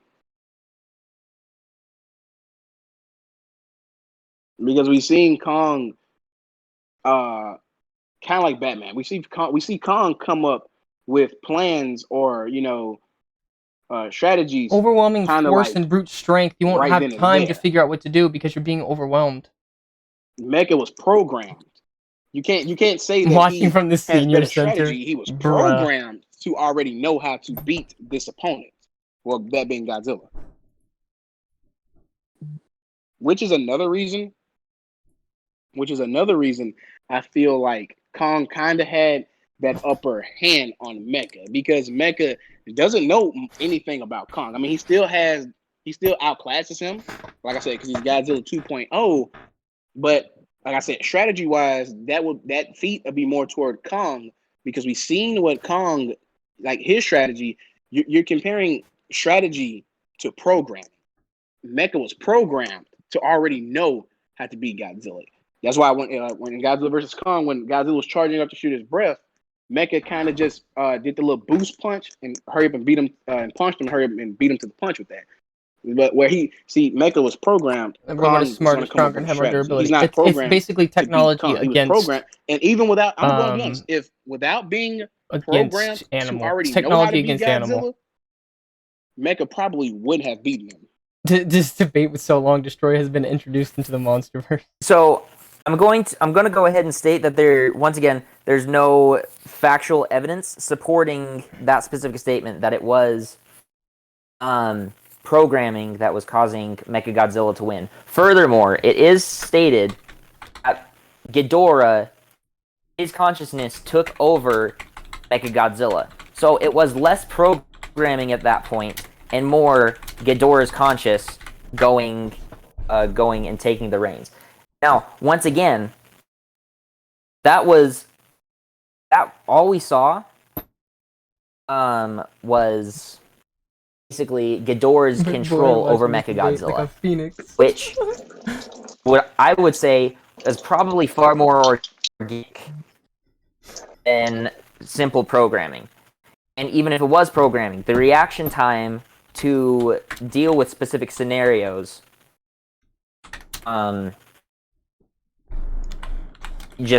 it was more than sufficient to beat Godzilla. And I will point out once again, one-on-one, when it was one-on-one between Mechagodzilla and Kong, the grapples were over within seconds. Well, okay. Well, even in that sense, if it wasn't programming, like you said, it was Ghidorah. Wait. Hold on, Spinach. Because now your argument, your argument is kind of collapsing on itself.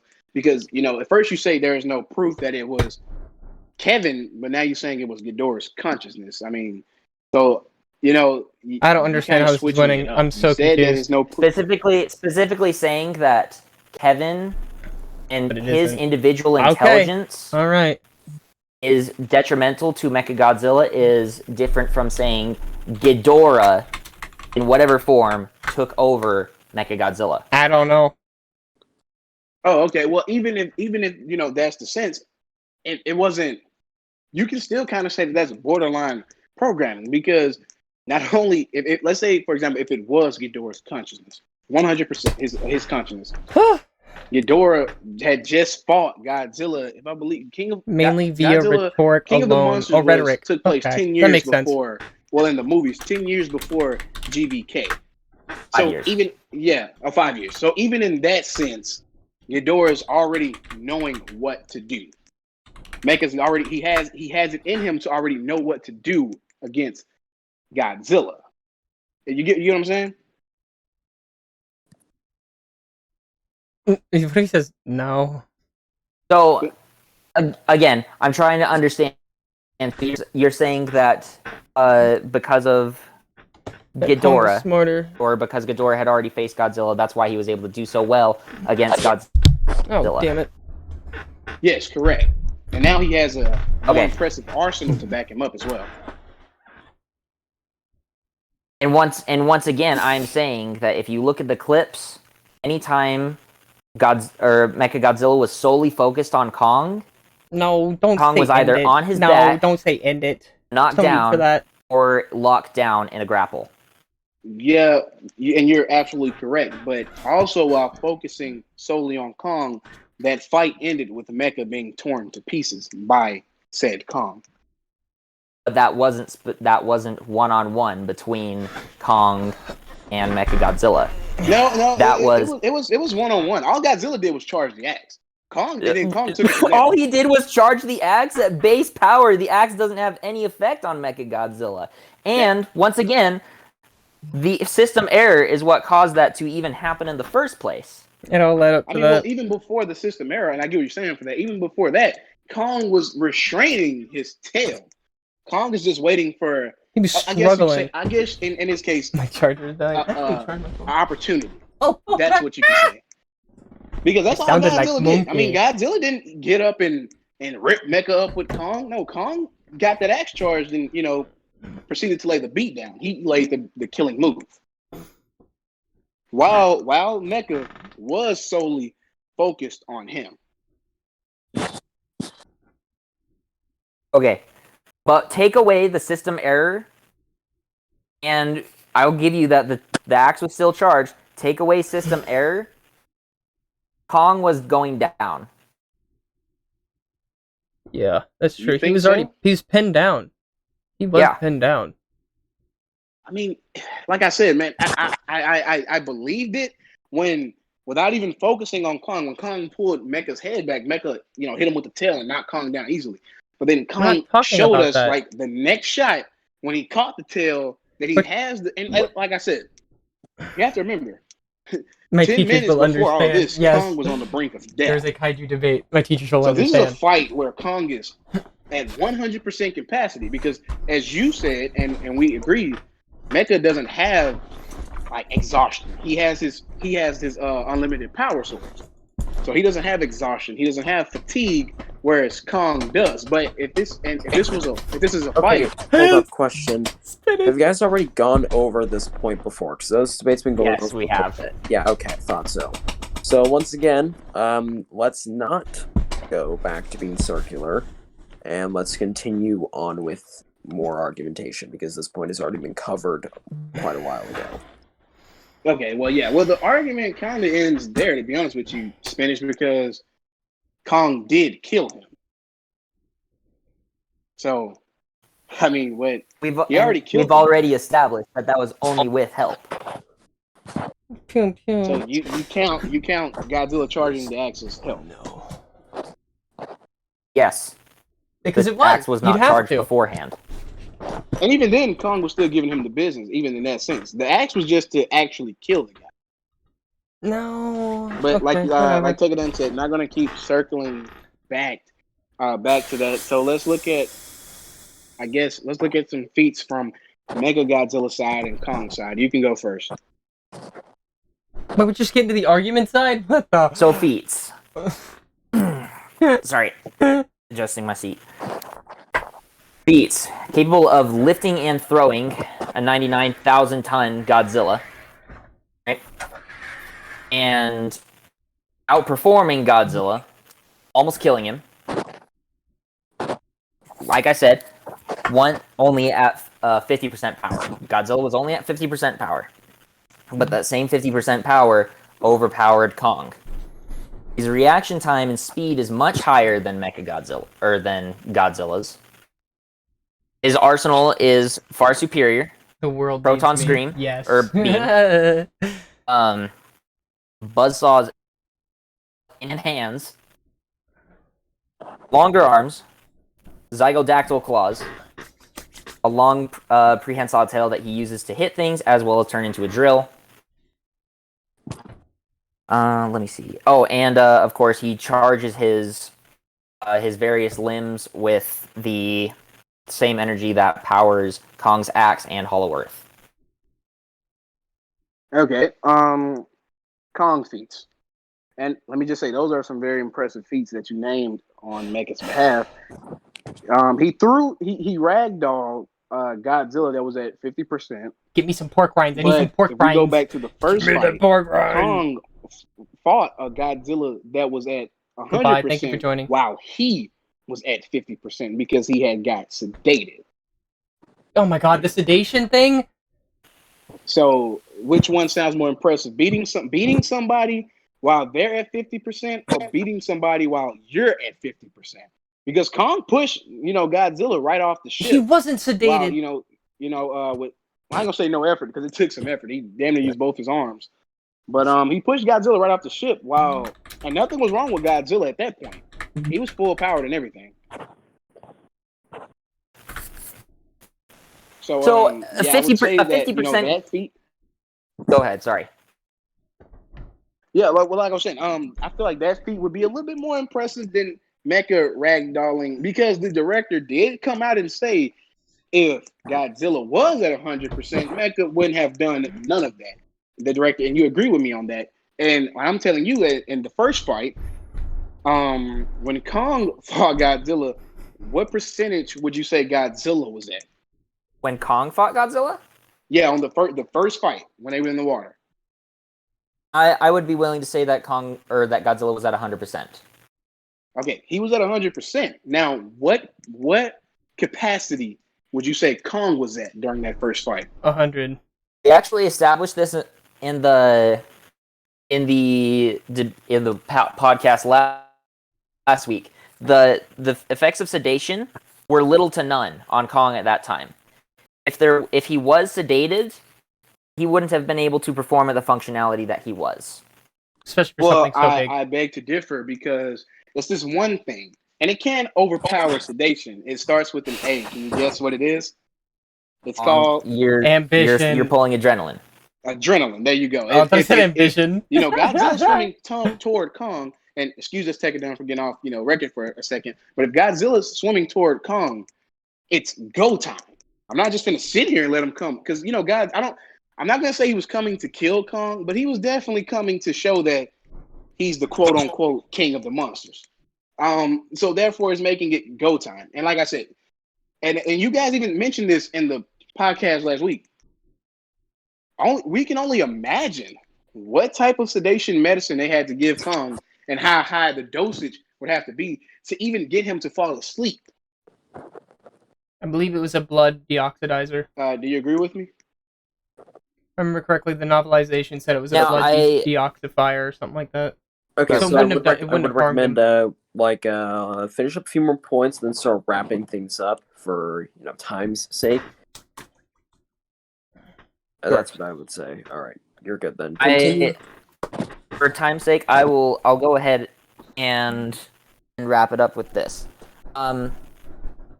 First, it is never confirmed what what type of sedation is used on Kong. I believe it was a blood deoxidizer. Nor to what level it was affecting him when he fought Godzilla in that first fight. What I will establish once again is that, a 50% Godzilla and a 100% Godzilla is going to weigh the exact same. No matter 99,000 tons is still 99,000 tons. No matter how you put it. Will weigh the same. Will be able to lift and throw it with just as much effectiveness, whether Godzilla is awake or asleep. Yeah, How much correct. money Translate for that you over guys to Kong. stop? Funny. If Kong is at 100 or 50%, he's still going to weigh the same, and we'll throw him like a volleyball. Agreed. But but the difference is the effort is going to be different. If 100% Godzilla is not going to let you, well, you can't touch him. Whereas the 50% Mecha could touch him. So, that's why I say there is he does weigh the same no matter what percentage he's at. But the effort he's putting in on his behalf to defend himself is going to be different. And I feel like what Kong, the first fight, shows that perfectly. Excuse me. I feel like the first fight shows that perfectly, where Kong pushed a 100. He was at 100%. Godzilla off the ship. Where Mecha did ragdoll him, but he ragdolled a 50% Godzilla. That doesn't matter. It's still the same weight. A Godzilla It's still the same weight. Putting in less effort simply because he's at less power. Where Kong, power doesn't. threw Okay, a punch power that does not affected. correlate with weight. It's still the same. That affected at 100% Godzilla, where Mecha threw a punch that affected a 50% Godzilla. It's like and Mecha, like we agreed, unlimited power. Well, not unlimited power. He doesn't get exhausted. Kong threw that punch and pushed Mecha into the water while recovering from sedation. Yeah. So Kong wasn't at 100% when he threw that punch. Kong wasn't at 100% when he pushed Godzilla. Forgot we were talking about Mecha for a second. Godzilla was. Low-key kind But of Godzilla wasn't at 100% when he fought Mecha. Godzilla wasn't at 100% when he took that punch. Bowie won. He wasn't at 100% when he shot when they had the beam battle, when they shot their breath at each other. So that feat is more toward Kong, in my opinion, of course. You even said, though, that once Kong was, brought back, fully, charged, he was back, right? 100? Back to 100%? Am I remembering that correctly? No, I did not say that because it's just plain and simple. When you revive somebody, they're not right back at 100%. They need time. Kong wasn't at 100% when he and I said this to start it off. Kong wasn't at 100% when he went into that fight with Mecha. He was literally just dying 5 minutes ago. Do you agree with me, Spinach? I understand that. I was trying to confirm whether or not you had said that. Let me see. And I will agree with you that the fight will be longer. Fighting y'all like Lego Ninjago? 100%, a Kong like at Lego 100% Ninjago. versus a 50% Kong. However, It's just frustrating. given the fact that Mechagodzilla does not exhaust, his stamina is infinite. That won't matter to him. You're absolutely correct. And given the intelligence and the precision that Kong has, he will figure that out, which means Kong is going to go for the killing blow, and he's going to go for it quickly. That's assuming that Mechagodzilla doesn't kill him first. Well, which I've established he is more than capable of doing so very, very quickly. Why? Because you've seen what he does to a Godzilla at 50%? It's still the same That weight. Godzilla, and like I've already established, that Godzilla at 50% was able to beat Kong.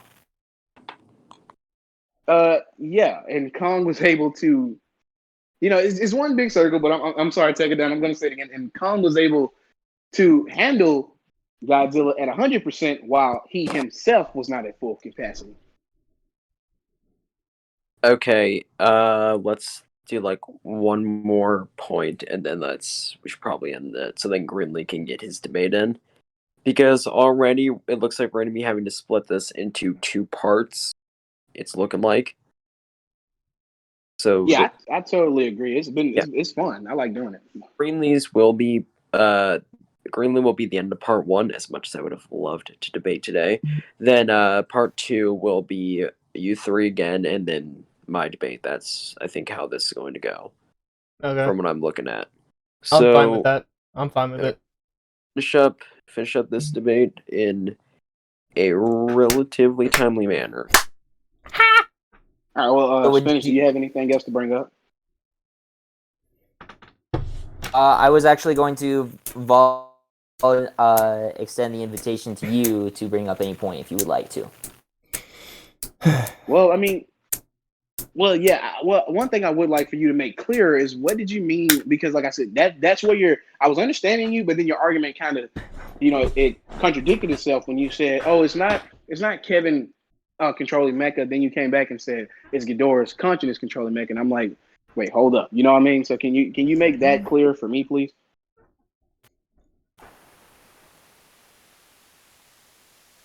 As an entirety, correct? Uh, So Yes. Ghidorah, as an referring to any and all of him, took control of what am I debating? Soon. took Very control soon, of my guys. Mechagodzilla. Very soon. Now, what I was saying was, if it is specifically Kevin, 100% Kevin, who is in control of Mechagodzilla, there is no evidence to support whether or not Kevin, his intelligence, his base intelligence alone, not Ghidorah as an entirety, not the other two heads, Kevin alone has a detrimental effect on the functionality of Mechagodzilla. What I'm saying is there's no evidence to say that if Ichi or Ni individually was in charge of Mechagodzilla, the fight would have gone any differently. Oh, okay. Oh my God! Why didn't I think of this early in the conversation? Kong can beat Mechagodzilla with one weakness that we've seen him have, and that is liquids. Because even though Kong can't Is he gonna breathe, piss or on him? can't breathe Oh. underwater like Godzilla can, Kong, and we've seen in the first fight, Kong can kind of swim. So Kong getting Mecha in some water, and the fight is pretty much over with. I'm gonna have to stop that argument right there. Let's not do that because that is just no. Just let's not do that one. This is a neutral state. Not gonna Neutral. start on that. Neutral. There's no- That should not have bearing on the fight, bro. I'm sorry, Killian. That's just no. I'm gonna stop that one right there. Well, I mean, it really is a fair point, is it not? Tekkadan? I mean, because if we see, I mean, we've It's seen what it's I'm really listening.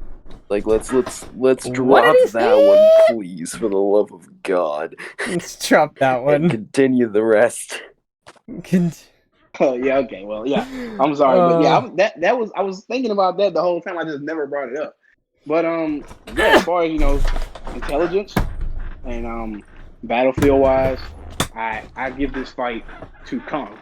But I did say Mecha has the more impressive What the? arsenal. But Where my mods? Where like my I said, mods? fighting smarter, but not, Where are my not harder mods? is the key to winning fights. Where are my mods? So I guess we can send the scores to Mods. Tekkadan and see who we got taking this debate right here. Is that so? If that's your concluding statement, do you mind if I offer mine? Yes, please. Okay, my conclusion is that Mechagodzilla's durability, agility, wider arsenal, and higher power output outclasses Kong and ultimately kills him. All right, well, Yes. debate had a lot of ups and downs throughout it. There were multiple points where I thought that Killian was winning. It was doing a very good job. But then there were others that Spinach was addressing and did essentially the same thing. But I do think overall Spinach actually did it to a better extent and did a better job arguing the points within this debate. I would also like to add that in terms of rhetoric, which I did not see very much rhetoric in the last debate. In this debate, Spinach was actually rhetorically superior to Killian throughout the entirety of it. Rhetoric being the way you talk, the way you argue your points, all of that good stuff. I found him to be rhetorically dominant. Thus, for those reasons, I do believe that Spinach won this debate. Good job, Spinach. Good job, man. Got some work to do. Wait, what about? Killian, Is it well like? done. Okay, I'm sorry. I'll be quiet. Oh no. Oh, okay. Would you say like the difficulty in terms of because with Bowie you said it was a difficult, like high difficulty? this is once again, this is still a high diff. It's Okay. it's not as high of a diff as Bowie's, but it's still a high diff. Okay. A diff. So good job to you guys. That one was once again a very entertaining debate. And Very good job, everybody. You did amazing. Spinach, props to you on that. I still exist. Oh, hey, Bowie. Wow, he's back. All right. What's up, boy? The land of the living is here. Our final. All right, our final. He cut out. Okay. Wow! All right.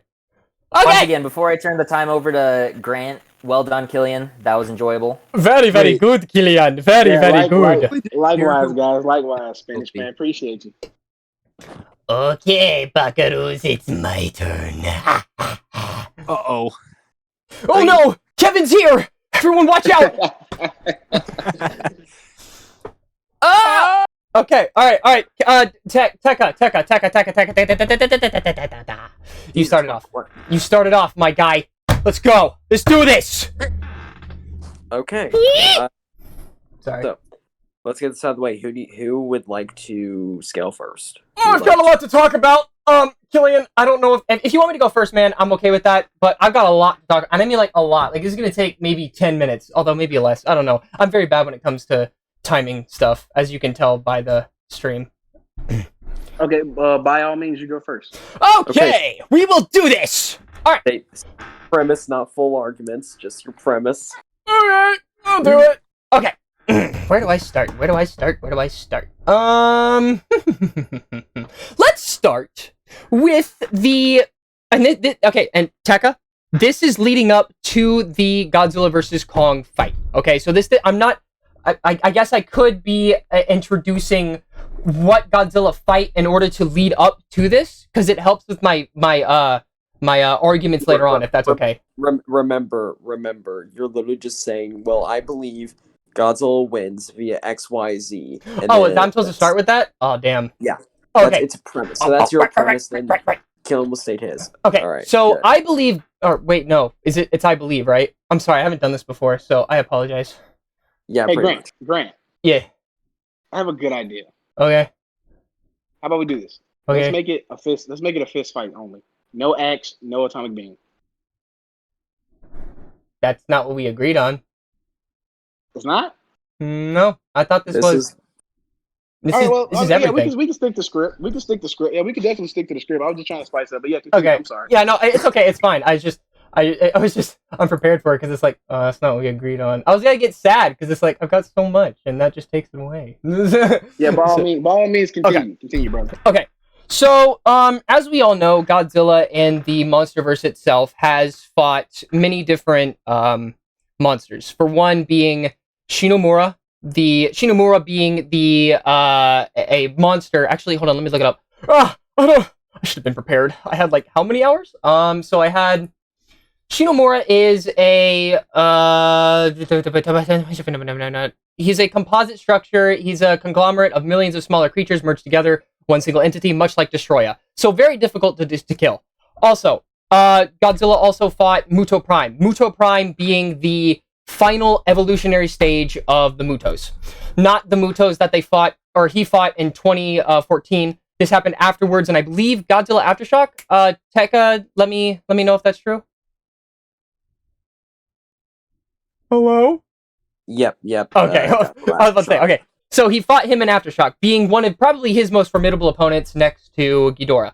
And I'll get into that spiel later on that. He also fought the Mutos, both of them, at a weakened state with the EMP blast made to... Because if you remember correctly, the Mutos were made to the rival Godzilla, so to speak. Muto Prime being, like I said, the top dog of the Mutos. And with the EMP blast, as we saw in 2014, was able to nerf his atomic breath. In King of the Monsters, Godzilla was able to keep his own, or stand his ground against Ghidorah in 3 different fights with with Ghidorah. And we could get into the whole nuke and whatnot. But that does also play another part in the whole Godzilla versus Kong fight as well. And, you know, with the Godzilla versus Kong, Godzilla, after fighting all these monsters, is able to constantly evolve, adapt, and just get stronger as the years go on. Hence, what Sarazawa's saying, he is the key to what's it called? Tekka, what was the word? Greenlee, remember, premise, buddy, premise. You're right. on going into your full argumentation. Okay, all right, I'm sorry. Okay, so my premise, I'm sorry, Killian, I'm so sorry. I'm just getting into it. I'm getting hyped. Say, make it something, like, simple. Like, I believe Godzilla wins via, like, experience, and he's stronger, some shit like that. Just go with that. Okay. Because I'm like this man's like going in like, I'm just gonna list all everything. I'm so sorry. I'm just getting hype about this. All right, so Godzilla would win based off of attack potency, durability, and I guess you could say either evolution or smarts. That's what I'm gonna go with. Yeah, that's what I'm gonna go with. All right, Killian, state your premise. Okay, I'm going to say, of course, that Kong wins. Better fighter, on the grounds that he is a much better fighter. Kong is way more intelligent. Like, Godzilla's not even in the same playing field when it comes to intelligence with Kong. And on the ground, that with Kong having the axe, there's nothing that Godzilla can really do. Okay, all right, that's cool. All right, so to go off your point of what you said in the... What was your second point? I forgot. I can't remember. Oh, was it the much better fighter? Yeah, that was it. So I actually have this video from Gojipedia, and it says in terms of battle mallet... Actually, you know what? Just hear it. I can't explain it. I'm not good at explaining things. In the battlefield, Godzilla has an advantage over Kong in combat tactics. Therefore, in this category, both Godzilla and Kong come equal in battlefield critical thinking and intelligence. So, with that being said, Godzilla isn't incompetent when it comes to fights. I think you can agree with that. He's not, because if he was incompetent, he wouldn't have been able to defeat the Mutos, Muto Prime, Shinomura, and, you know, Ghidorah and whatnot. So, in terms of... Yeah, I agree with you. Okay, so I will give it to Kong, that in terms of just, you know, survival instincts, right? Kong probably has that, but when it comes to battle tactics, Godzilla has that over him. Mainly because if he didn't, how would he survive all those years facing all these monsters? And don't even get me started with Godzilla Dominion, having to fight Scylla, Tiamat, who is better than he was in the water, managing to get Tiamat up onto land and curb stomping the crap out of her head, as well as Amuluk, beating up on Behemoth, who literally broke his tusk. That tusk being very, very durable. And Godzilla just swinging him like it was nothing. Well, I mean, you kind of just really answered your own...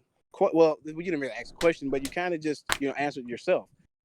The only up when it comes to combat, and this is the only thing, and we probably going to agree, or probably have to agree to disagree. The only thing that Godzilla has an up on Kong in combat is the fact that he has been around longer.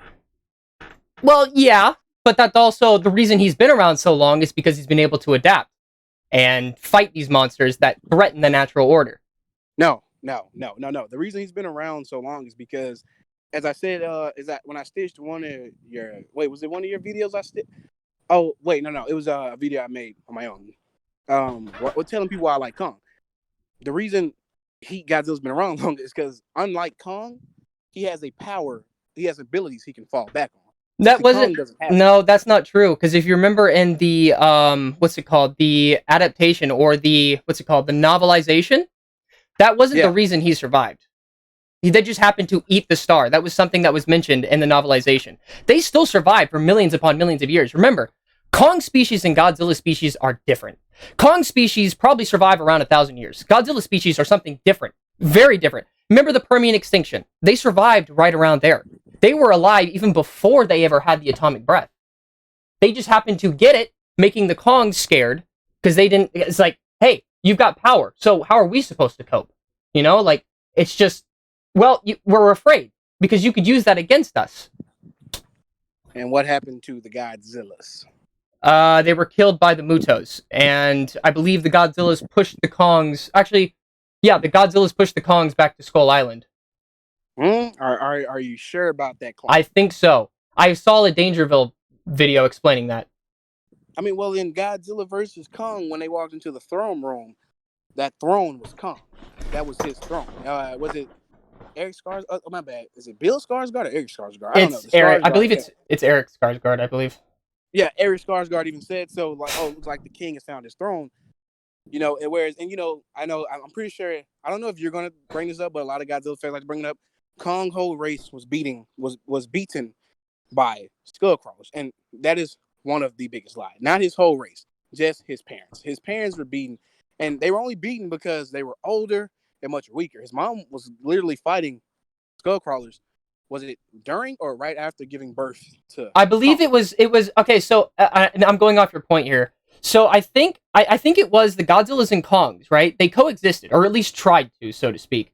And since the Godzillas, I guess according to the Iwi people, the Godzillas, they have a weird name. I can't really think of it. They ate a star, hensing the atomic breath. And Godzilla was the only one, if I remember correctly, the only one who's able to shoot the atomic breath out of his mouth. Now, with that being said, the Kongs got scared because they thought, well, now all these Godzillas have all the power. Like, what are we supposed to do? How do we do it? And they said something along the lines of the Kong species got so desperate to the point where they killed one of the, I believe, the alpha's son of the Godzilla clan. And that's when things started turning. They're just like, okay, why would you do that? We didn't do anything to you. And then that's when Kong's parents were like, you know what? We don't want to be a part of this. We want to separate ourselves from this debacle between the two. Hence, going to Skull Island and the Skullcrawlers following. If that holds true, that is what happened. Yes, I can see that happening 100% because and I don't know if it's. I'm assuming all the Kongs they don't like to really be told what to do. Yeah, no, they were ones that just didn't want to back down. It's the same thing with. Have you read Godzilla Dominion? In increments. I haven't read the whole thing. So there's one part where Godzilla goes into this cavern deep in Hollow Earth, and he sees a skull. And at Hollow Earth, he sees the skull of a Kong. Now that Kong, I believe, put Godzilla into submission back in the day, or beat him, some along those lines.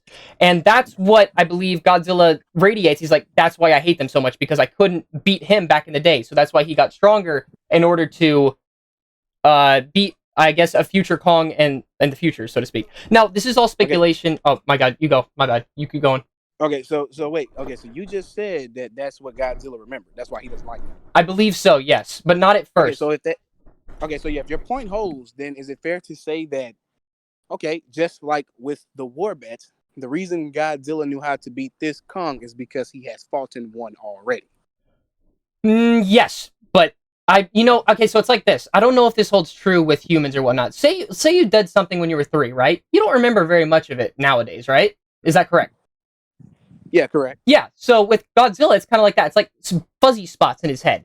Now, again, this is just speculation. Tekka, you can say no if you want to. But there was something that I made a video on. I don't think I've posted it yet.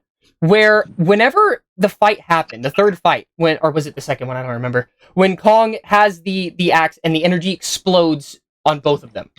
Now, whenever that happens, I think it's Godzilla remembers back to the time when he fought that Kong, and he's like, okay, now I know why I hate you guys. Because during that time, in my eyes, I think it was so many things were going on in his mind during the beginning of that movie, Apex, Mechagodzilla, trying to find it, And then once he makes it to Hong Kong, he's on the cusp of beating or finding Mechagodzilla. And then Kong shows up and he's like, man, now I got to deal with this.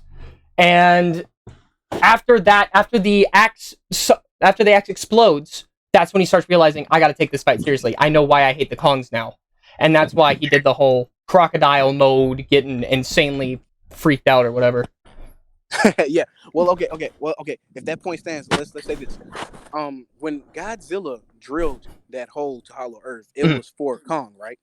I don't believe it was for Kong. Now, this is what I took from the movie. Remember whenever Kong had the axe, right? As he walks into the throne room, he just looks around, he's like, what is this? And then he goes, gets the axe, he sees the place that it can be put down, he's like, all right, cool, I'll put it down. And it started glowing, right? The Godzilla symbol showed up, correct? Yes. And we see Godzilla, his spines are reacting to it. He's like, what the hell is this? What? Hold on. And then he realizes, because it's a part of his ancestors, right? The the spines. And so that's when he realizes it's right below him, and he blows a hole through it. He's trying to find where that source of, I don't want to say energy, but if you know what I'm talking about, he wants to find where that source is coming from. So he blows a hole through it to try to stop it. Okay, so is it safe to say he felt threatened as soon as Kong got a taste of his power or something that can, I guess, help Kong fight him better? Is it safe to say that Godzilla felt threatened by that? I don't believe so, only because, and like I said with the 3-year-old kind of thing, right? So maybe back in time, he only ever felt that power once. And once it showed up again, millions upon millions of years later, he's like, what is this? I don't remember this. And he just goes and decides to blow a hole into Middle Earth, or Hollow Earth. I wouldn't say he felt threatened. He's just never felt something like that. He's only ever felt it once before. So I feel like he was kind of just like, what is this? You know? So. Well, yeah, I can see where you're coming from. But as far as the fight itself, and take it down, sorry, because we're talking about the movie. We're getting completely, like, I guess, sidetracked, you can say. But in terms of fighting with the axe, I can see Kong beating Godzilla. Well, as we see, Kong during that fight doesn't really have the axe most of the time. And I think you can agree that Godzilla's got the height and weight over Kong. Yeah.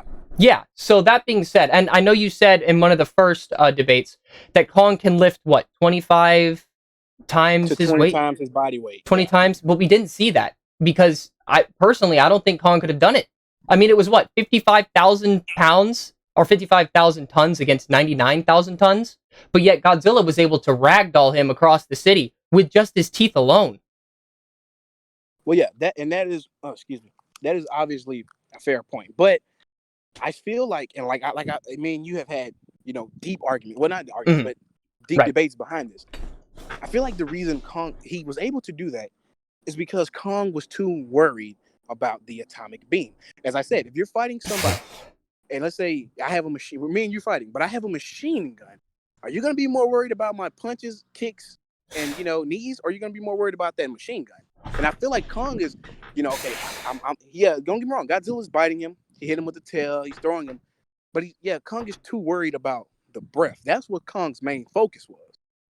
I guess that could be true. But also, it like I said, and I don't know if you're going to bring this up, but in a fight like this, there's nothing fair about it. Like, you use what you got. It's an animalistic kind of fight. And you do you do it with what you have. And well, yeah, absolutely. I agree with Bowie when we had our first debate that because Kong fights dirty. If you want to be honest, he fights dirty. But I'm just saying that is the reason. I'm not excusing Godzilla for using that. I'm not saying, oh well, that's down bad because you use your power. But yeah, you use it. But I'm letting you know that's why. It's because Kong is too worried about the beam. That's the like I said, and hope I'm not getting off the topic. Tekkadan, I'm sorry. If this was a fist fight where Kong didn't have to worry about his opponent shooting an atomic beam, I believe Tekkadan said at Mach 8? What was it? Mach 89. Mach 89? If Kong didn't have to worry about his opponent shooting a beam that can do that, if it was just a strict fist fight, and I'll even take away Kong's axe, Kong would beat Godzilla because Kong is the better hand-to-hand fighter, and unlike Godzilla, Kong can also learn as he fights. Bowie said, Bowie didn't say exactly this, but this is what I took from it. Instinct plays a big role. Kong's natural instinct to survive is higher than that of Godzilla's because Kong has been literally came out the womb, like from day one, fighting. The will to survive. Parents dead. Skullcrawlers killed them. Infant fighting not fighting grown skullcrawlers, but fighting skullcrawlers. His instinct, and we see that in Godzilla versus Kong, when the first fight, when he pushed Godzilla off the ship and he looked down in the water, Godzilla's glowing up. Kong doesn't know what this attack is, but he knows it's something he probably don't want to be in the way of. So he jumps. You know what I mean? Mm-hmm. Right. But to go off your point, survival instinct could be the same thing about Godzilla. Hence, having to fight different, stronger monsters than him. That also plays a part. With Godzilla, and it's even proven, he does, like I've said, adapt, evolve, get stronger. If he didn't, he wouldn't have been able to protect the world, hence, being Earth's protector. So instinct also plays a part in Godzilla existing. Because if he didn't have it, he wouldn't stand a chance against anybody. And no, yeah. I totally agree. Godzilla does have instinct. I'm just saying Kong's is a little bit better because even though Godzilla does fight, he does come around to fight stronger opponents. I mean, let's be honest. How often does it happen? This happens every so often, while Kong's was literally happening every single day of his life from birth. Yeah, but I wouldn't go as far as that. Mainly, most of the time, if we're going off that, he probably hid from them for most of his life until he got big enough. But that's besides the point. So, and going off of you saying Kong was afraid of it, if that were the case, how was he able to, approach it? Because there's one part where he takes the axe, right? Or let's go farther back. He takes the part off of the building, right? He's running towards the beam. He's not afraid of it.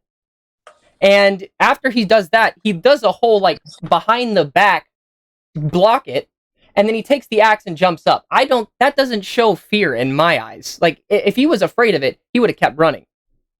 Well, as I said earlier, I feel like Godzilla knew that. That's why I was asking you, was it safe to say that he felt threatened when he shot that hole? When Kong got his hands on a weapon that, of course, can't match his power, but can help Kong fight him. You know what I'm saying? Like, that's what I took out of it. When he shot the hole, he felt threatened. But like I said, I don't think he was threatened over it. Because, like I said, the 3-year-old philosophy or the theory, if you remember something for all the way back, it's going to be very splotchy. Now, it was the energy output. That was it. It wasn't Kong, getting power like a Saiyan or whatever. It was nothing like that. It's just a thing that he has not felt before, and God knows how long. And that goes off the lore of, Godzilla versus Kong all the way back in the day that we don't really know very much about. So I don't think he was threatened, because if he was threatened, he wouldn't have blown a hole down there and just been and roared at him, saying get your ass up here or something like that. I don't think that would have been the case. Kong, I'm not gonna say was scared, but Kong just knew better to he knew to try to avoid this beam at all costs up until he got the axe. Now he has something that says, okay, well, now I can battle this guy a little bit better. And that's why the fight was different. When you seen Kong without the axe, how did he fight Godzilla? He fought Godzilla more on a avoiding type basis. Let me move around, let me maneuver, let me try to without the axe, you said? Yes, that was his fighting style. No, he went in. He started throwing punches, even without the axe. He was going in, throwing punches, doing the whole. Not granted, they didn't do anything because Godzilla's durability is insane. But he was going in, throwing haymakers, getting the whole body in there with his feet and everything. Oh yeah, drop kick was nice. That was nice. But yeah, see, that's what I'm saying. Instinct. Kong is learning as he fights. If Kong moves too far away from Godzilla, what happens? Godzilla shoots his breath. But if Kong stays a little bit closer, keep it hand to hand, then he knows that he has a chance. But Godzilla is smart. Like I said against Spinach and Bowie, Godzilla is aware as well. Godzilla knows. Okay, you're trying to stay close to me, so I won't use the power I have on you. In which, once Godzilla got distance, he shot his breath, and that's when Kong. Okay, I got to maneuver. I'm not close to him. I got to keep a distance. Oh, I got the axe now. Okay, now I can go back in. You get what I'm saying? Yeah, I get what you're saying.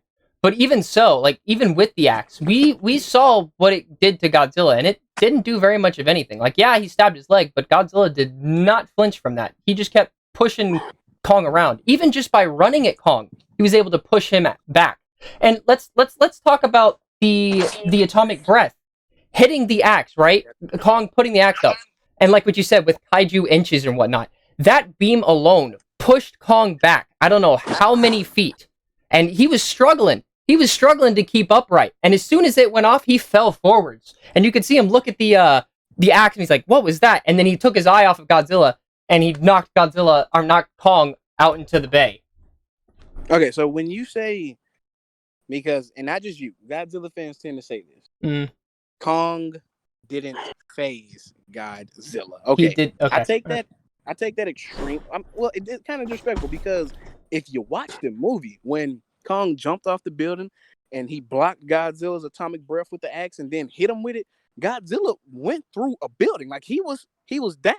He wasn't of course he wasn't, almost dead or anything, but Godzilla was shooken up, which is why I feel like Godzilla got back up and said, okay, now I have to fight this guy for real. I can't just say, you know what I'm saying? And even Scars, I don't know his first name, even Skarsgård character was like, oh, looks like round 2 goes to Kong because he did knock Godzilla down.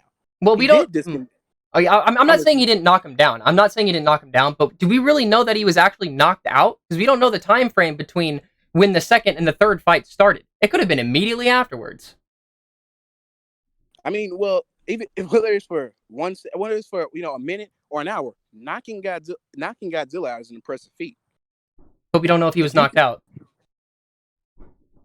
Well, there was a whole shot afterwards that happened where. Well, it didn't show that he was down. It didn't show that he was down, like out or whatever. Well, I mean, Skarsgård character summed it up well. Looks like round 2 goes to Kong. And if we bring this back into human knowledge, the only way a fight can really for sure goes to you is if you knock somebody out. This isn't like a technical decision fight. Well, there are TKOs, but that's not going to go with Kong and Godzilla. It's either you're going to knock me down or knock me out or submit me or one or the other. There's no technical knockout. But we still don't know. Whatever. Anyways, well, I mean, it's safe to we can.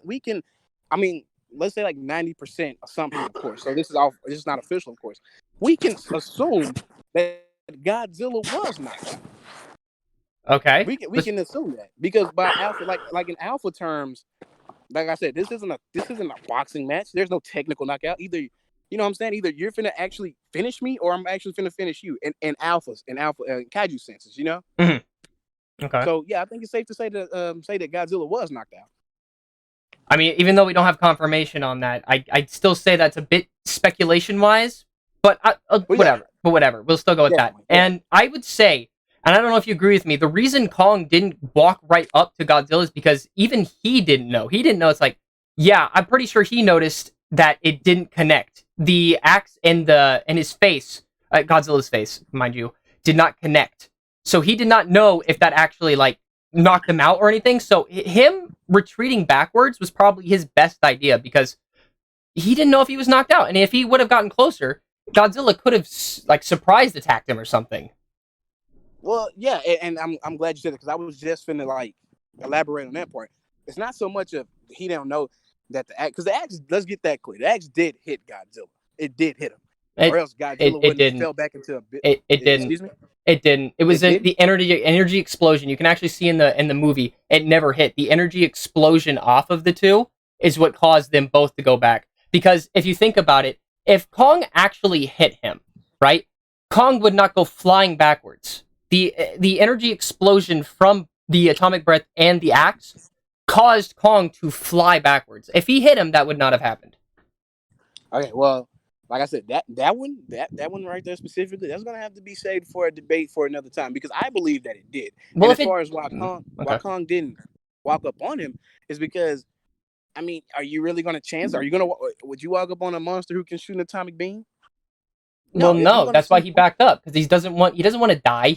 Because even so, I actually have calculations to prove this. If Kong were to be hit full on by that beam, let me see, where's it at? Where is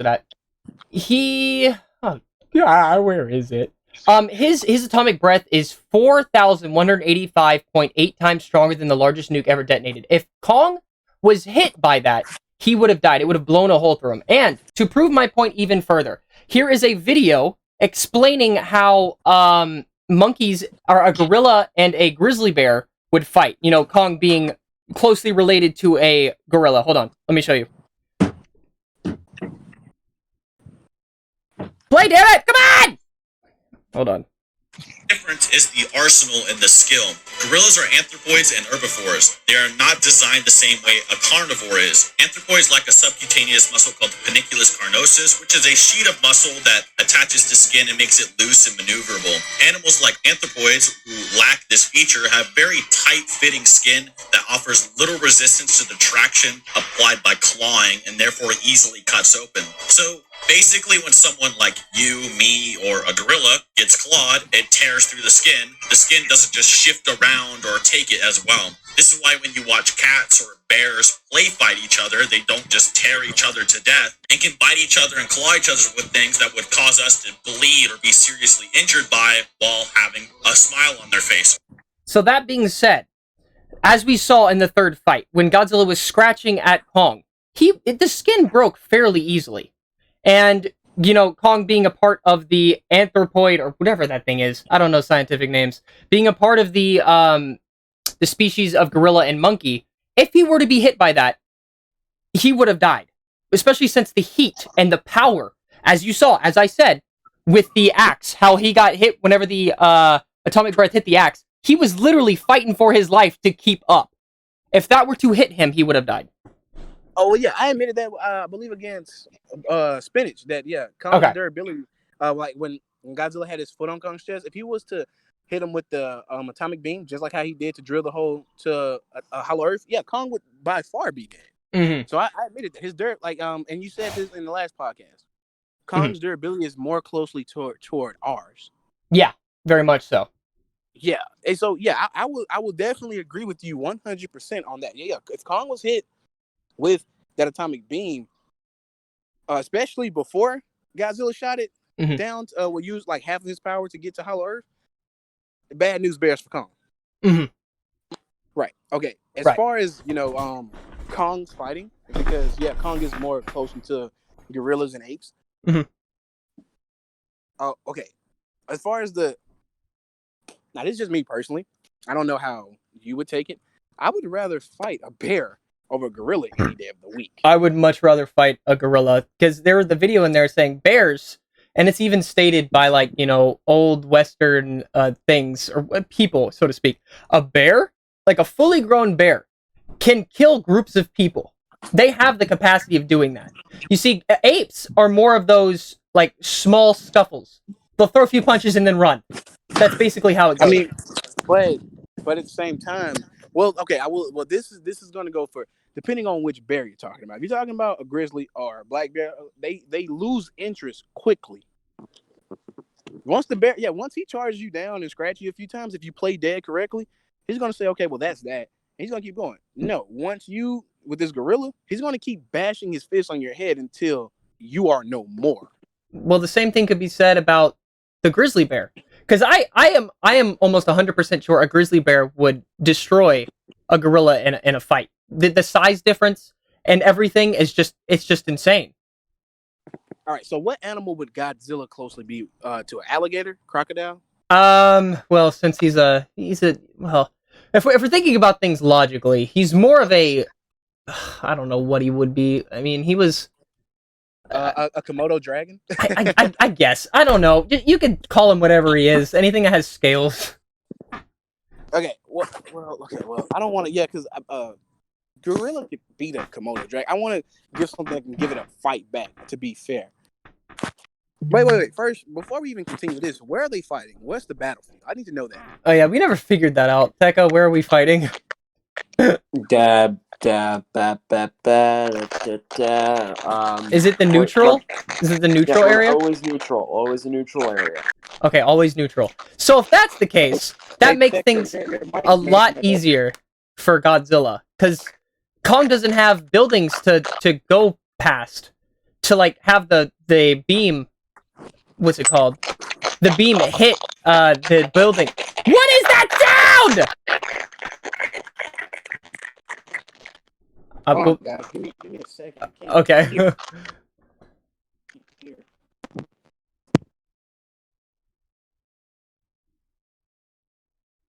Are we good or no? One second. All right, hello. Okay, are you there? You can hear? Yeah. Oh, can you guys repeat that? My microstrip. I had to put my headphones back in.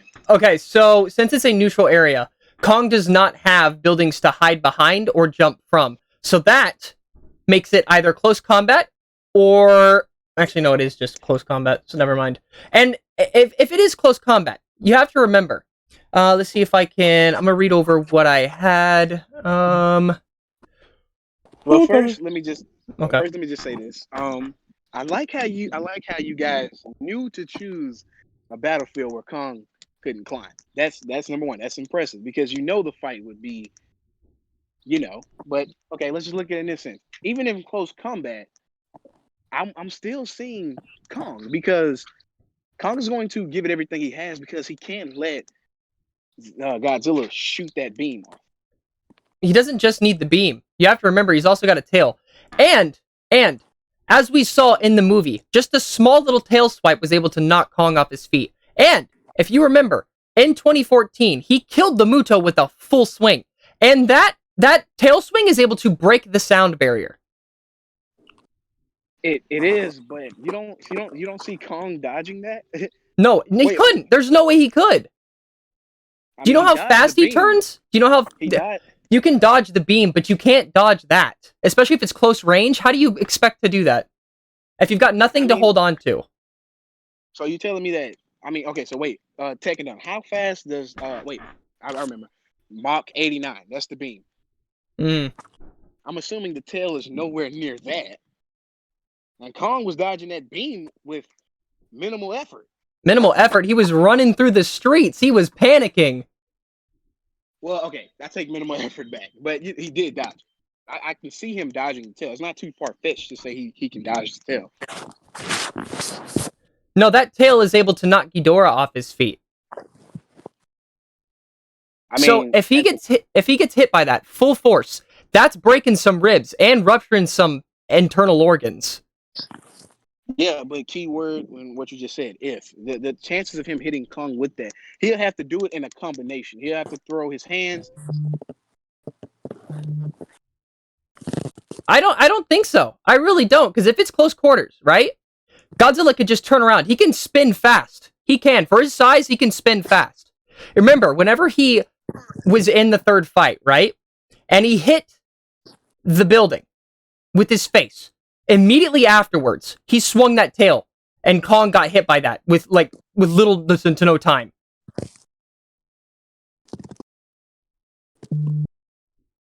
What just happened?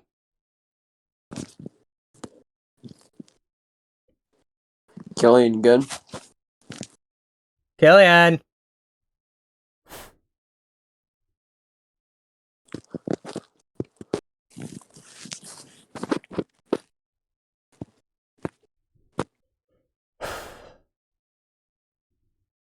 Is he here? Did he leave? What happened?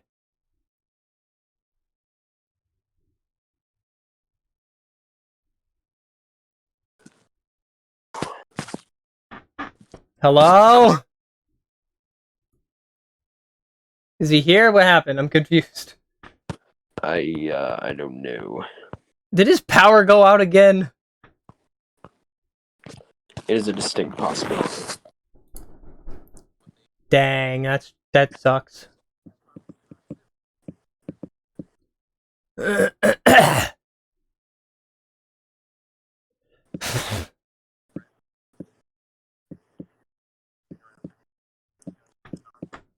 was also going to mention, durability alone literally saves Kong. I mean, not Kong, Godzilla.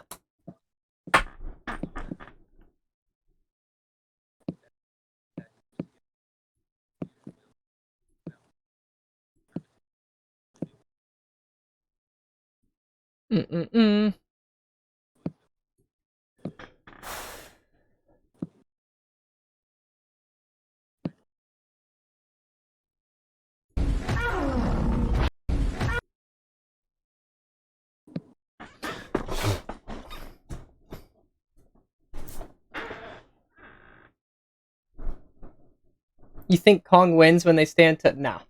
Absolutely not. You saw the movie. Even Godzilla at 50% still won.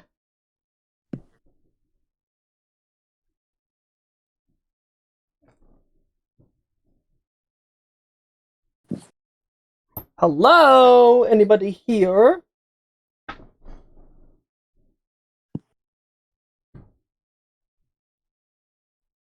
So, he just... with okay, well, he's gone.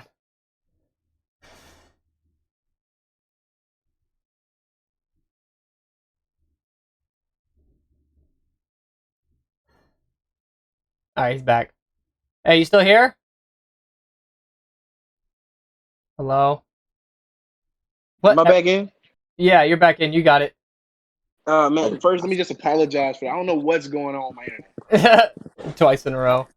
Twice in a row. Yeah, oh my god, where did we leave off? I don't even remember. Oh yeah, Godzilla trying to connect his tail. Yeah, it's said that his tail is actually used as a long range weapon. If you know, Godzilla with the tail, like from top of the head to the tail is like 500 some odd feet. Okay, so that tail is fairly long. So he could use it at mid to long distance, as we saw in Godzilla vs Kong. And with such a small flick, he's able to knock Kong off his feet.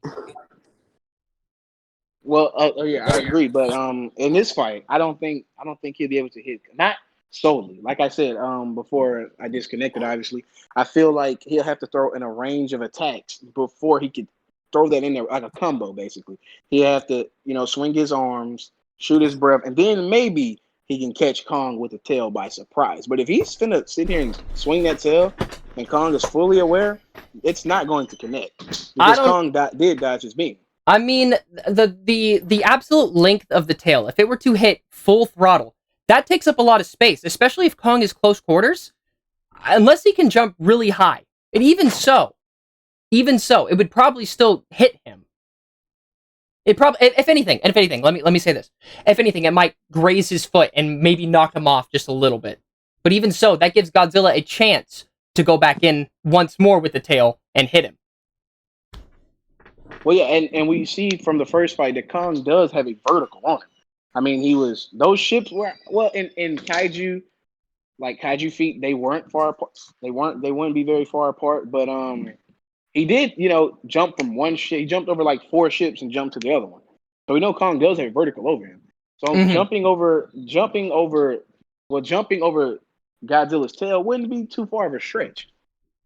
I guess. But it just depends on, But yeah, you did say that this isn't a battlefield like a city where Kong can climb. So it may be a good chance Godzilla can hit him with. Right. Because if this was a battlefield like in Hong Kong, where Kong can just, okay, I'm gonna hide behind this building, wait for him to come this way, throw something to distract him, and then I'm gonna sneak up on him and get the upper hand. Well, I mean, oh, my bad. You keep going. I apologize. No, I'm sorry. You can go. Okay, yeah, but we saw that. We saw him do that. Yeah, he caught Godzilla off guard.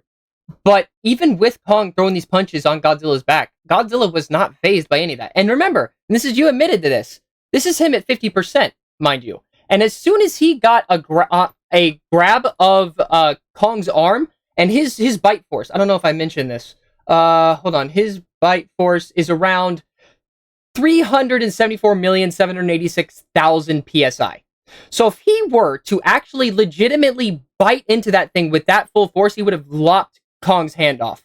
And let's just say, for instance, like with what happened in the movie, he grabbed him and with his teeth alone flung him across the city, making him hit a building, dislocating Kong's shoulder. Yes. Okay. As far as the bite force go, that is, yeah, Godzilla does have a very powerful bite force. I mean, well, we've seen Kong get bit by multiple skull crawlers at one time.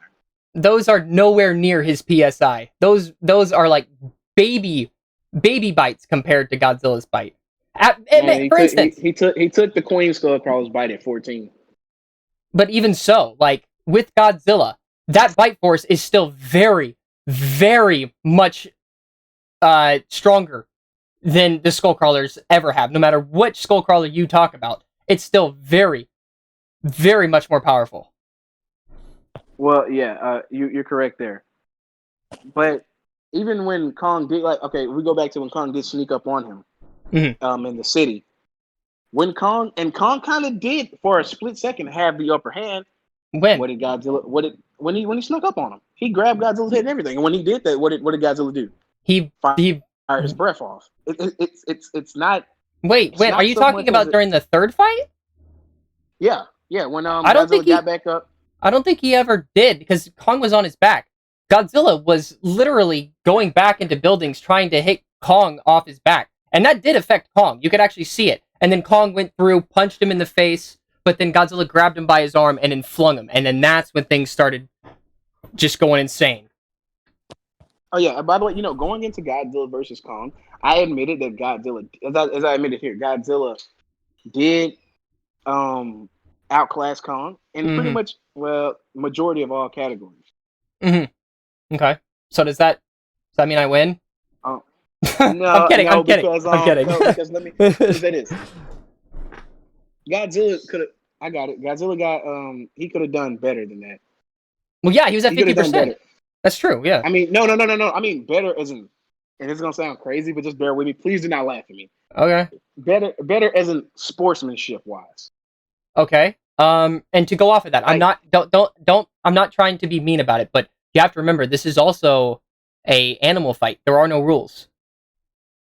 Well, of course. I just feel like because Godzilla, and because a lot of people say when I say God Kong, a lot of people say, how can you say Kong's a god when Godzilla made him bleed too? Well, yeah, Kong wasn't the god in the fight. He had to bring the fight to Godzilla. Well, actually, Godzilla brought the fight to him. Pretty depending on much, how you yeah. He gave him an opening. Yeah, so Kong had to beat him. You get what I'm saying? I think so. Maybe. I don't know. I'm Like- trying to. Godzilla was the champion. He was the one that the humans looked at like, okay, this is a top dog. Right. Kong is just somebody as a just in case option. You get what I'm saying? Yeah. Like even the humans didn't believe that Kong actually could beat Godzilla. And yeah, this okay. calls back to my and you say you didn't understand it, and I'm glad I bring it up now. This goes back to my Iron Man 2 reference. If Ivan Vanko told Tony, if you can make God bleed, then people will no longer believe that he exists. And if that's not okay. Nothing. Oh, my Keep bad, I'm going. sorry. And- No. Keep and if going. that- Keep going. Okay, yeah, and if that's not good enough, like in Batman v Superman, when Lex Luthor told the Senator, I don't know if you're still familiar with the movie. Yeah. Okay. If God is, I'm sorry, take it on. How does this have any pertinence to the debate at hand over who would actually win in a fight? Okay. I feel we did kind of get off track with it. I feel like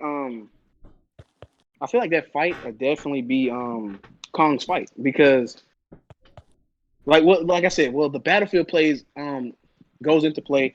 You guys didn't choose a big city where Kong can, maneuver, but even in close combat, I give that fight to Kong because Godzilla is, besides his breath, he is, fast in a way, but not as fast as Kong. And he doesn't think as quick as Kong does. I would beg to differ, because so I'll give it to Kong. Okay, speed wise, yeah, I give it to him. But I'm gonna take 2 points here. One being the crocodile mode.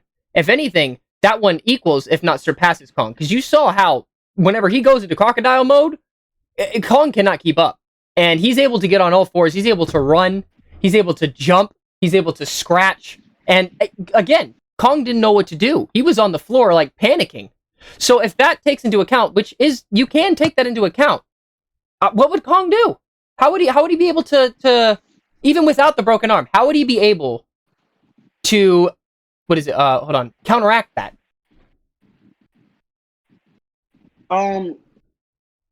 Okay, wait, I'm sorry. Repeat the question again. The question is... Okay, so if Godzilla is in croc mode, him being as fast, if not faster than Kong in that mode, how do you think Kong is going to counteract that?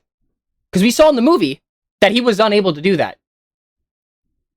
I mean, how does that... Well, that's what I was saying about the sportsmanship. I mean, Kong is on his back. It's not much he can do. Sportsmanship means nothing. Please drop that point.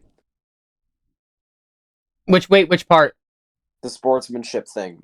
Okay. I'm sorry. It has no pertinence to the debate at hand. It means nothing for whether or not he would win. Wait, so does that include my point? No. Okay. Green, your whole your point is all right. Just okay.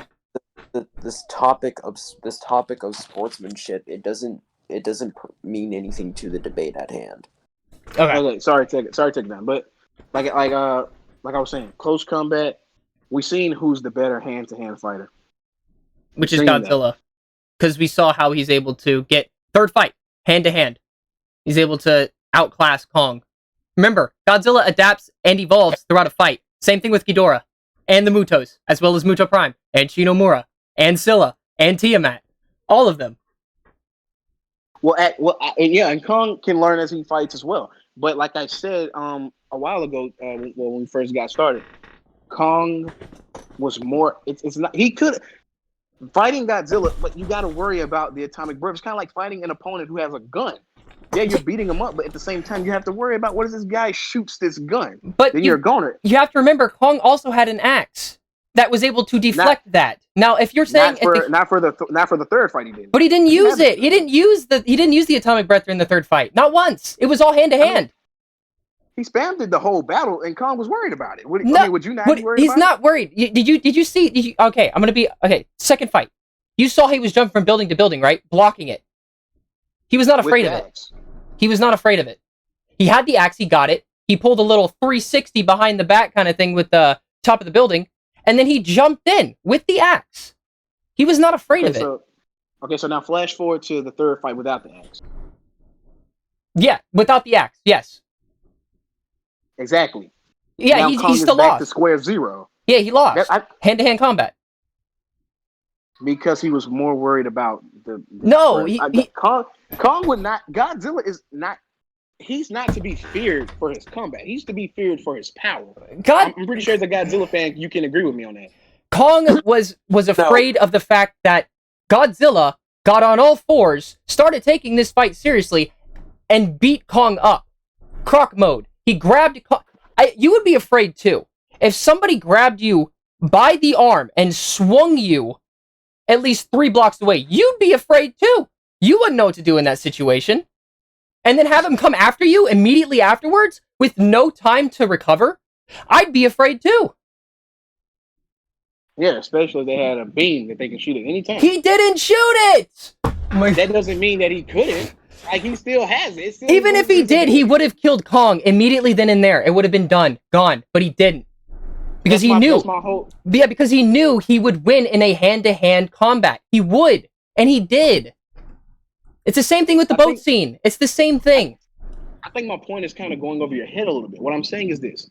Let's use me and you, for example. I hope that's cool taking them. For example, if you're fighting me and I have a gun, you're beating me, but I can easily shoot this gun at any time. Are you going to chance that? You're not worried about me fighting because you're beating me up. But you're using hand to hand. This is a circular argument. This is a circular argument because Kong does have a weapon. He has a weapon. I know you're using this off of the Godzilla vs. Kong thing. He has a weapon that can counteract that. So if you're using the human with the machine gun, I should have something that could counteract that, like a shield or something like that. So again, I'm not going to be afraid of it. If it is bulletproof, I am not going to be afraid of that. But then again, you have to remember that. No, Killian, again, this argument means nothing. Stop trying to use it. Okay. You're still going on this. You're still I know you're not specifically saying it, but you're still going on this sportsmanship argument that I've told you has no pertinence to this debate. It has no pertinence on who was going to win in a fight. If anything, what you're doing is you're giving Greenlee more to use and win with. If anything, with the way that you're trying to argue this. So what I would recommend you do is drop that argument because it doesn't have any pertinence, and if anything, it's helping your opponent.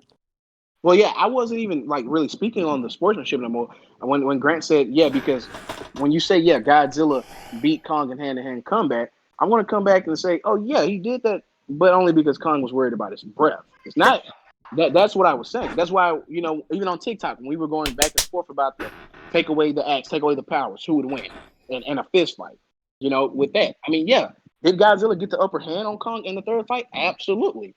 But why did he get that upper hand on him? Because he's better.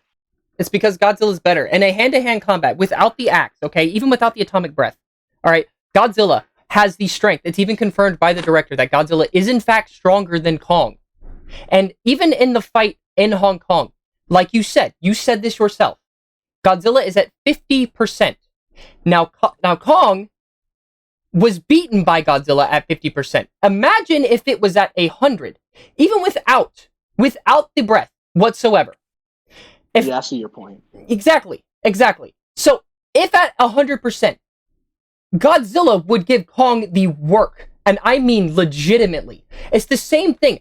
I'd go as far as to say it'd be the exact, now this is without the nuke, the same fight as it was with whenever Godzilla met Ghidorah for the third fight. It'd be kind of like that.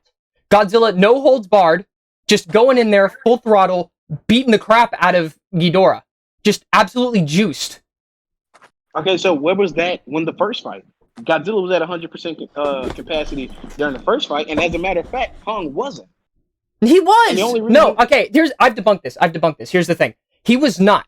This sedation, regardless of what you use, there is a 24 to 48 hour period that Kong was awake. He was at 100% in that fight. I have debunked this more than 5 times. He was fine. If he was sedated, he would not be able to move. It's the same thing with us. If we were sedated, right, and we woke up, we are tired. We cannot do anything. Adrenaline is not going to help you in this battle. You are not going to move that fast. There is no way. He was fine. Okay, argument accepted. Okay, I mean, well, your point is wrap this clear. up in at most the next 30 minutes. Okay, That's what we need to do. Well, I'll make my conclusion first, if that's okay with Grant. fine. You can go ahead. It's fine. You can go. Okay. Well, okay. I got Kong winning the fight against Godzilla, especially if he has the axe. I got him winning the fight against Godzilla with the axe because, and as a matter of fact, we can make Godzilla at 100% because that's only fair. I got Kong winning because the axe can battle Godzilla's power back. Kong can learn as he fights. Kong is a better martial artist than Godzilla, and yeah, that's why I got he has a better fighting style, a better fighting technique than Godzilla has. And that's why I got Kong winning the fight.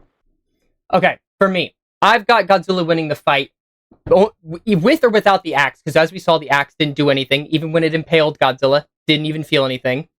Durability-wise, able to tank everything Kong threw at him. Same thing with Mechagodzilla, but we won't get into that.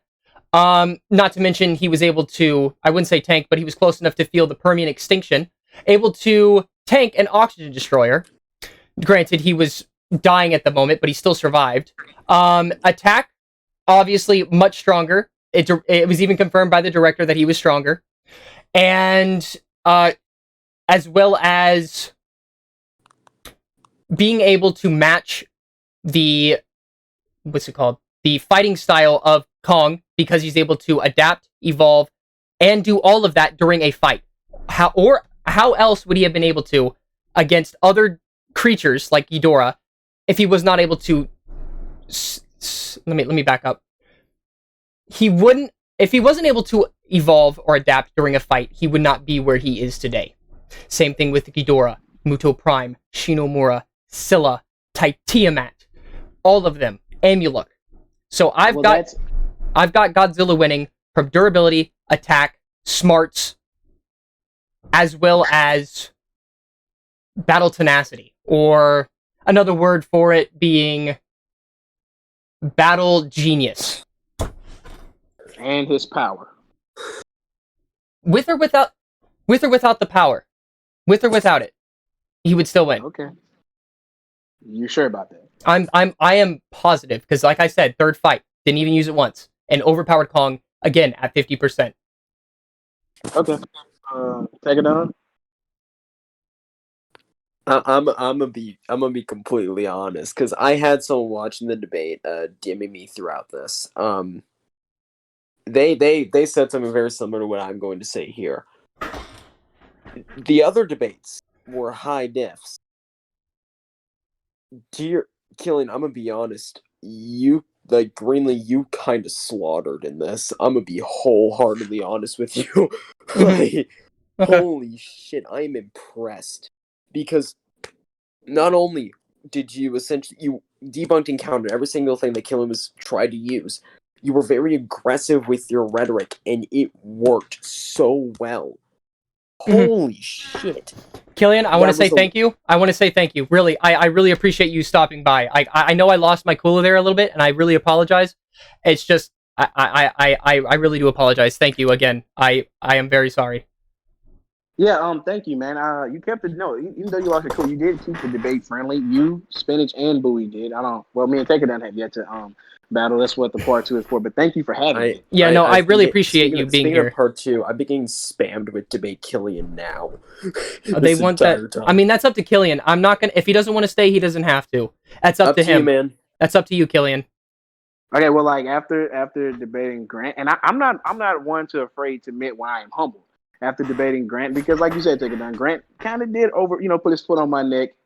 In I that wouldn't say debate, I that. feel I'm like not that mean. I'm not that mean. your research and your facts were, buddy. But I feel like I need more time. I got Because you, man. I got you. That's all I'm saying. yeah, I'm completely not, because I already, like, during that last game, like, okay, a little bit of adrenaline going in because that was fun as fuck to yeah, listen I to. understand because if But this is hey, what Grant, dude, if this is, I'm listening.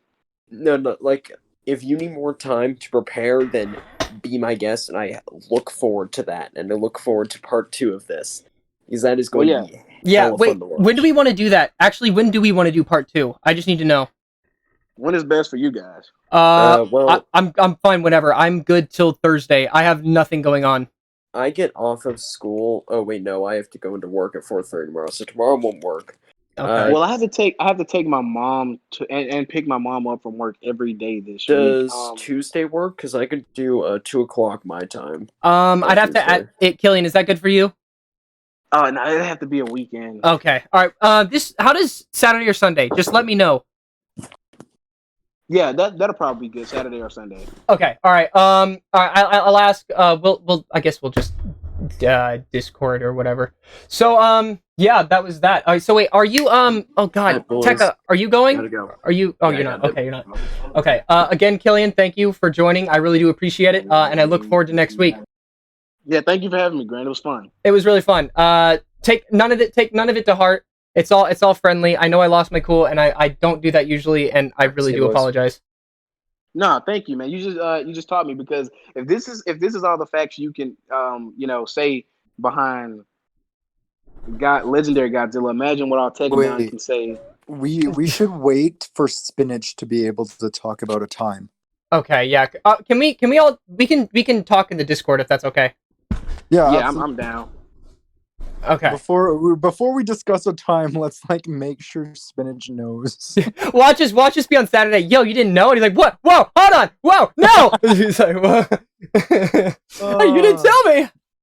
So, all right. So I'm gonna end it there. So, thank you all so much for watching. That was part 1 of the Kaiju debate. Again, Killian, thank you for joining. Spinach can't hear me. Thank you for joining. Bowie, thank you for joining. Tekka, you left too quick. Thank you for joining. And we will pick this back up next Saturday. So again, thank you all. Thank you. And I will see you all in the next one. Peace! Ow. Fun.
fine after all.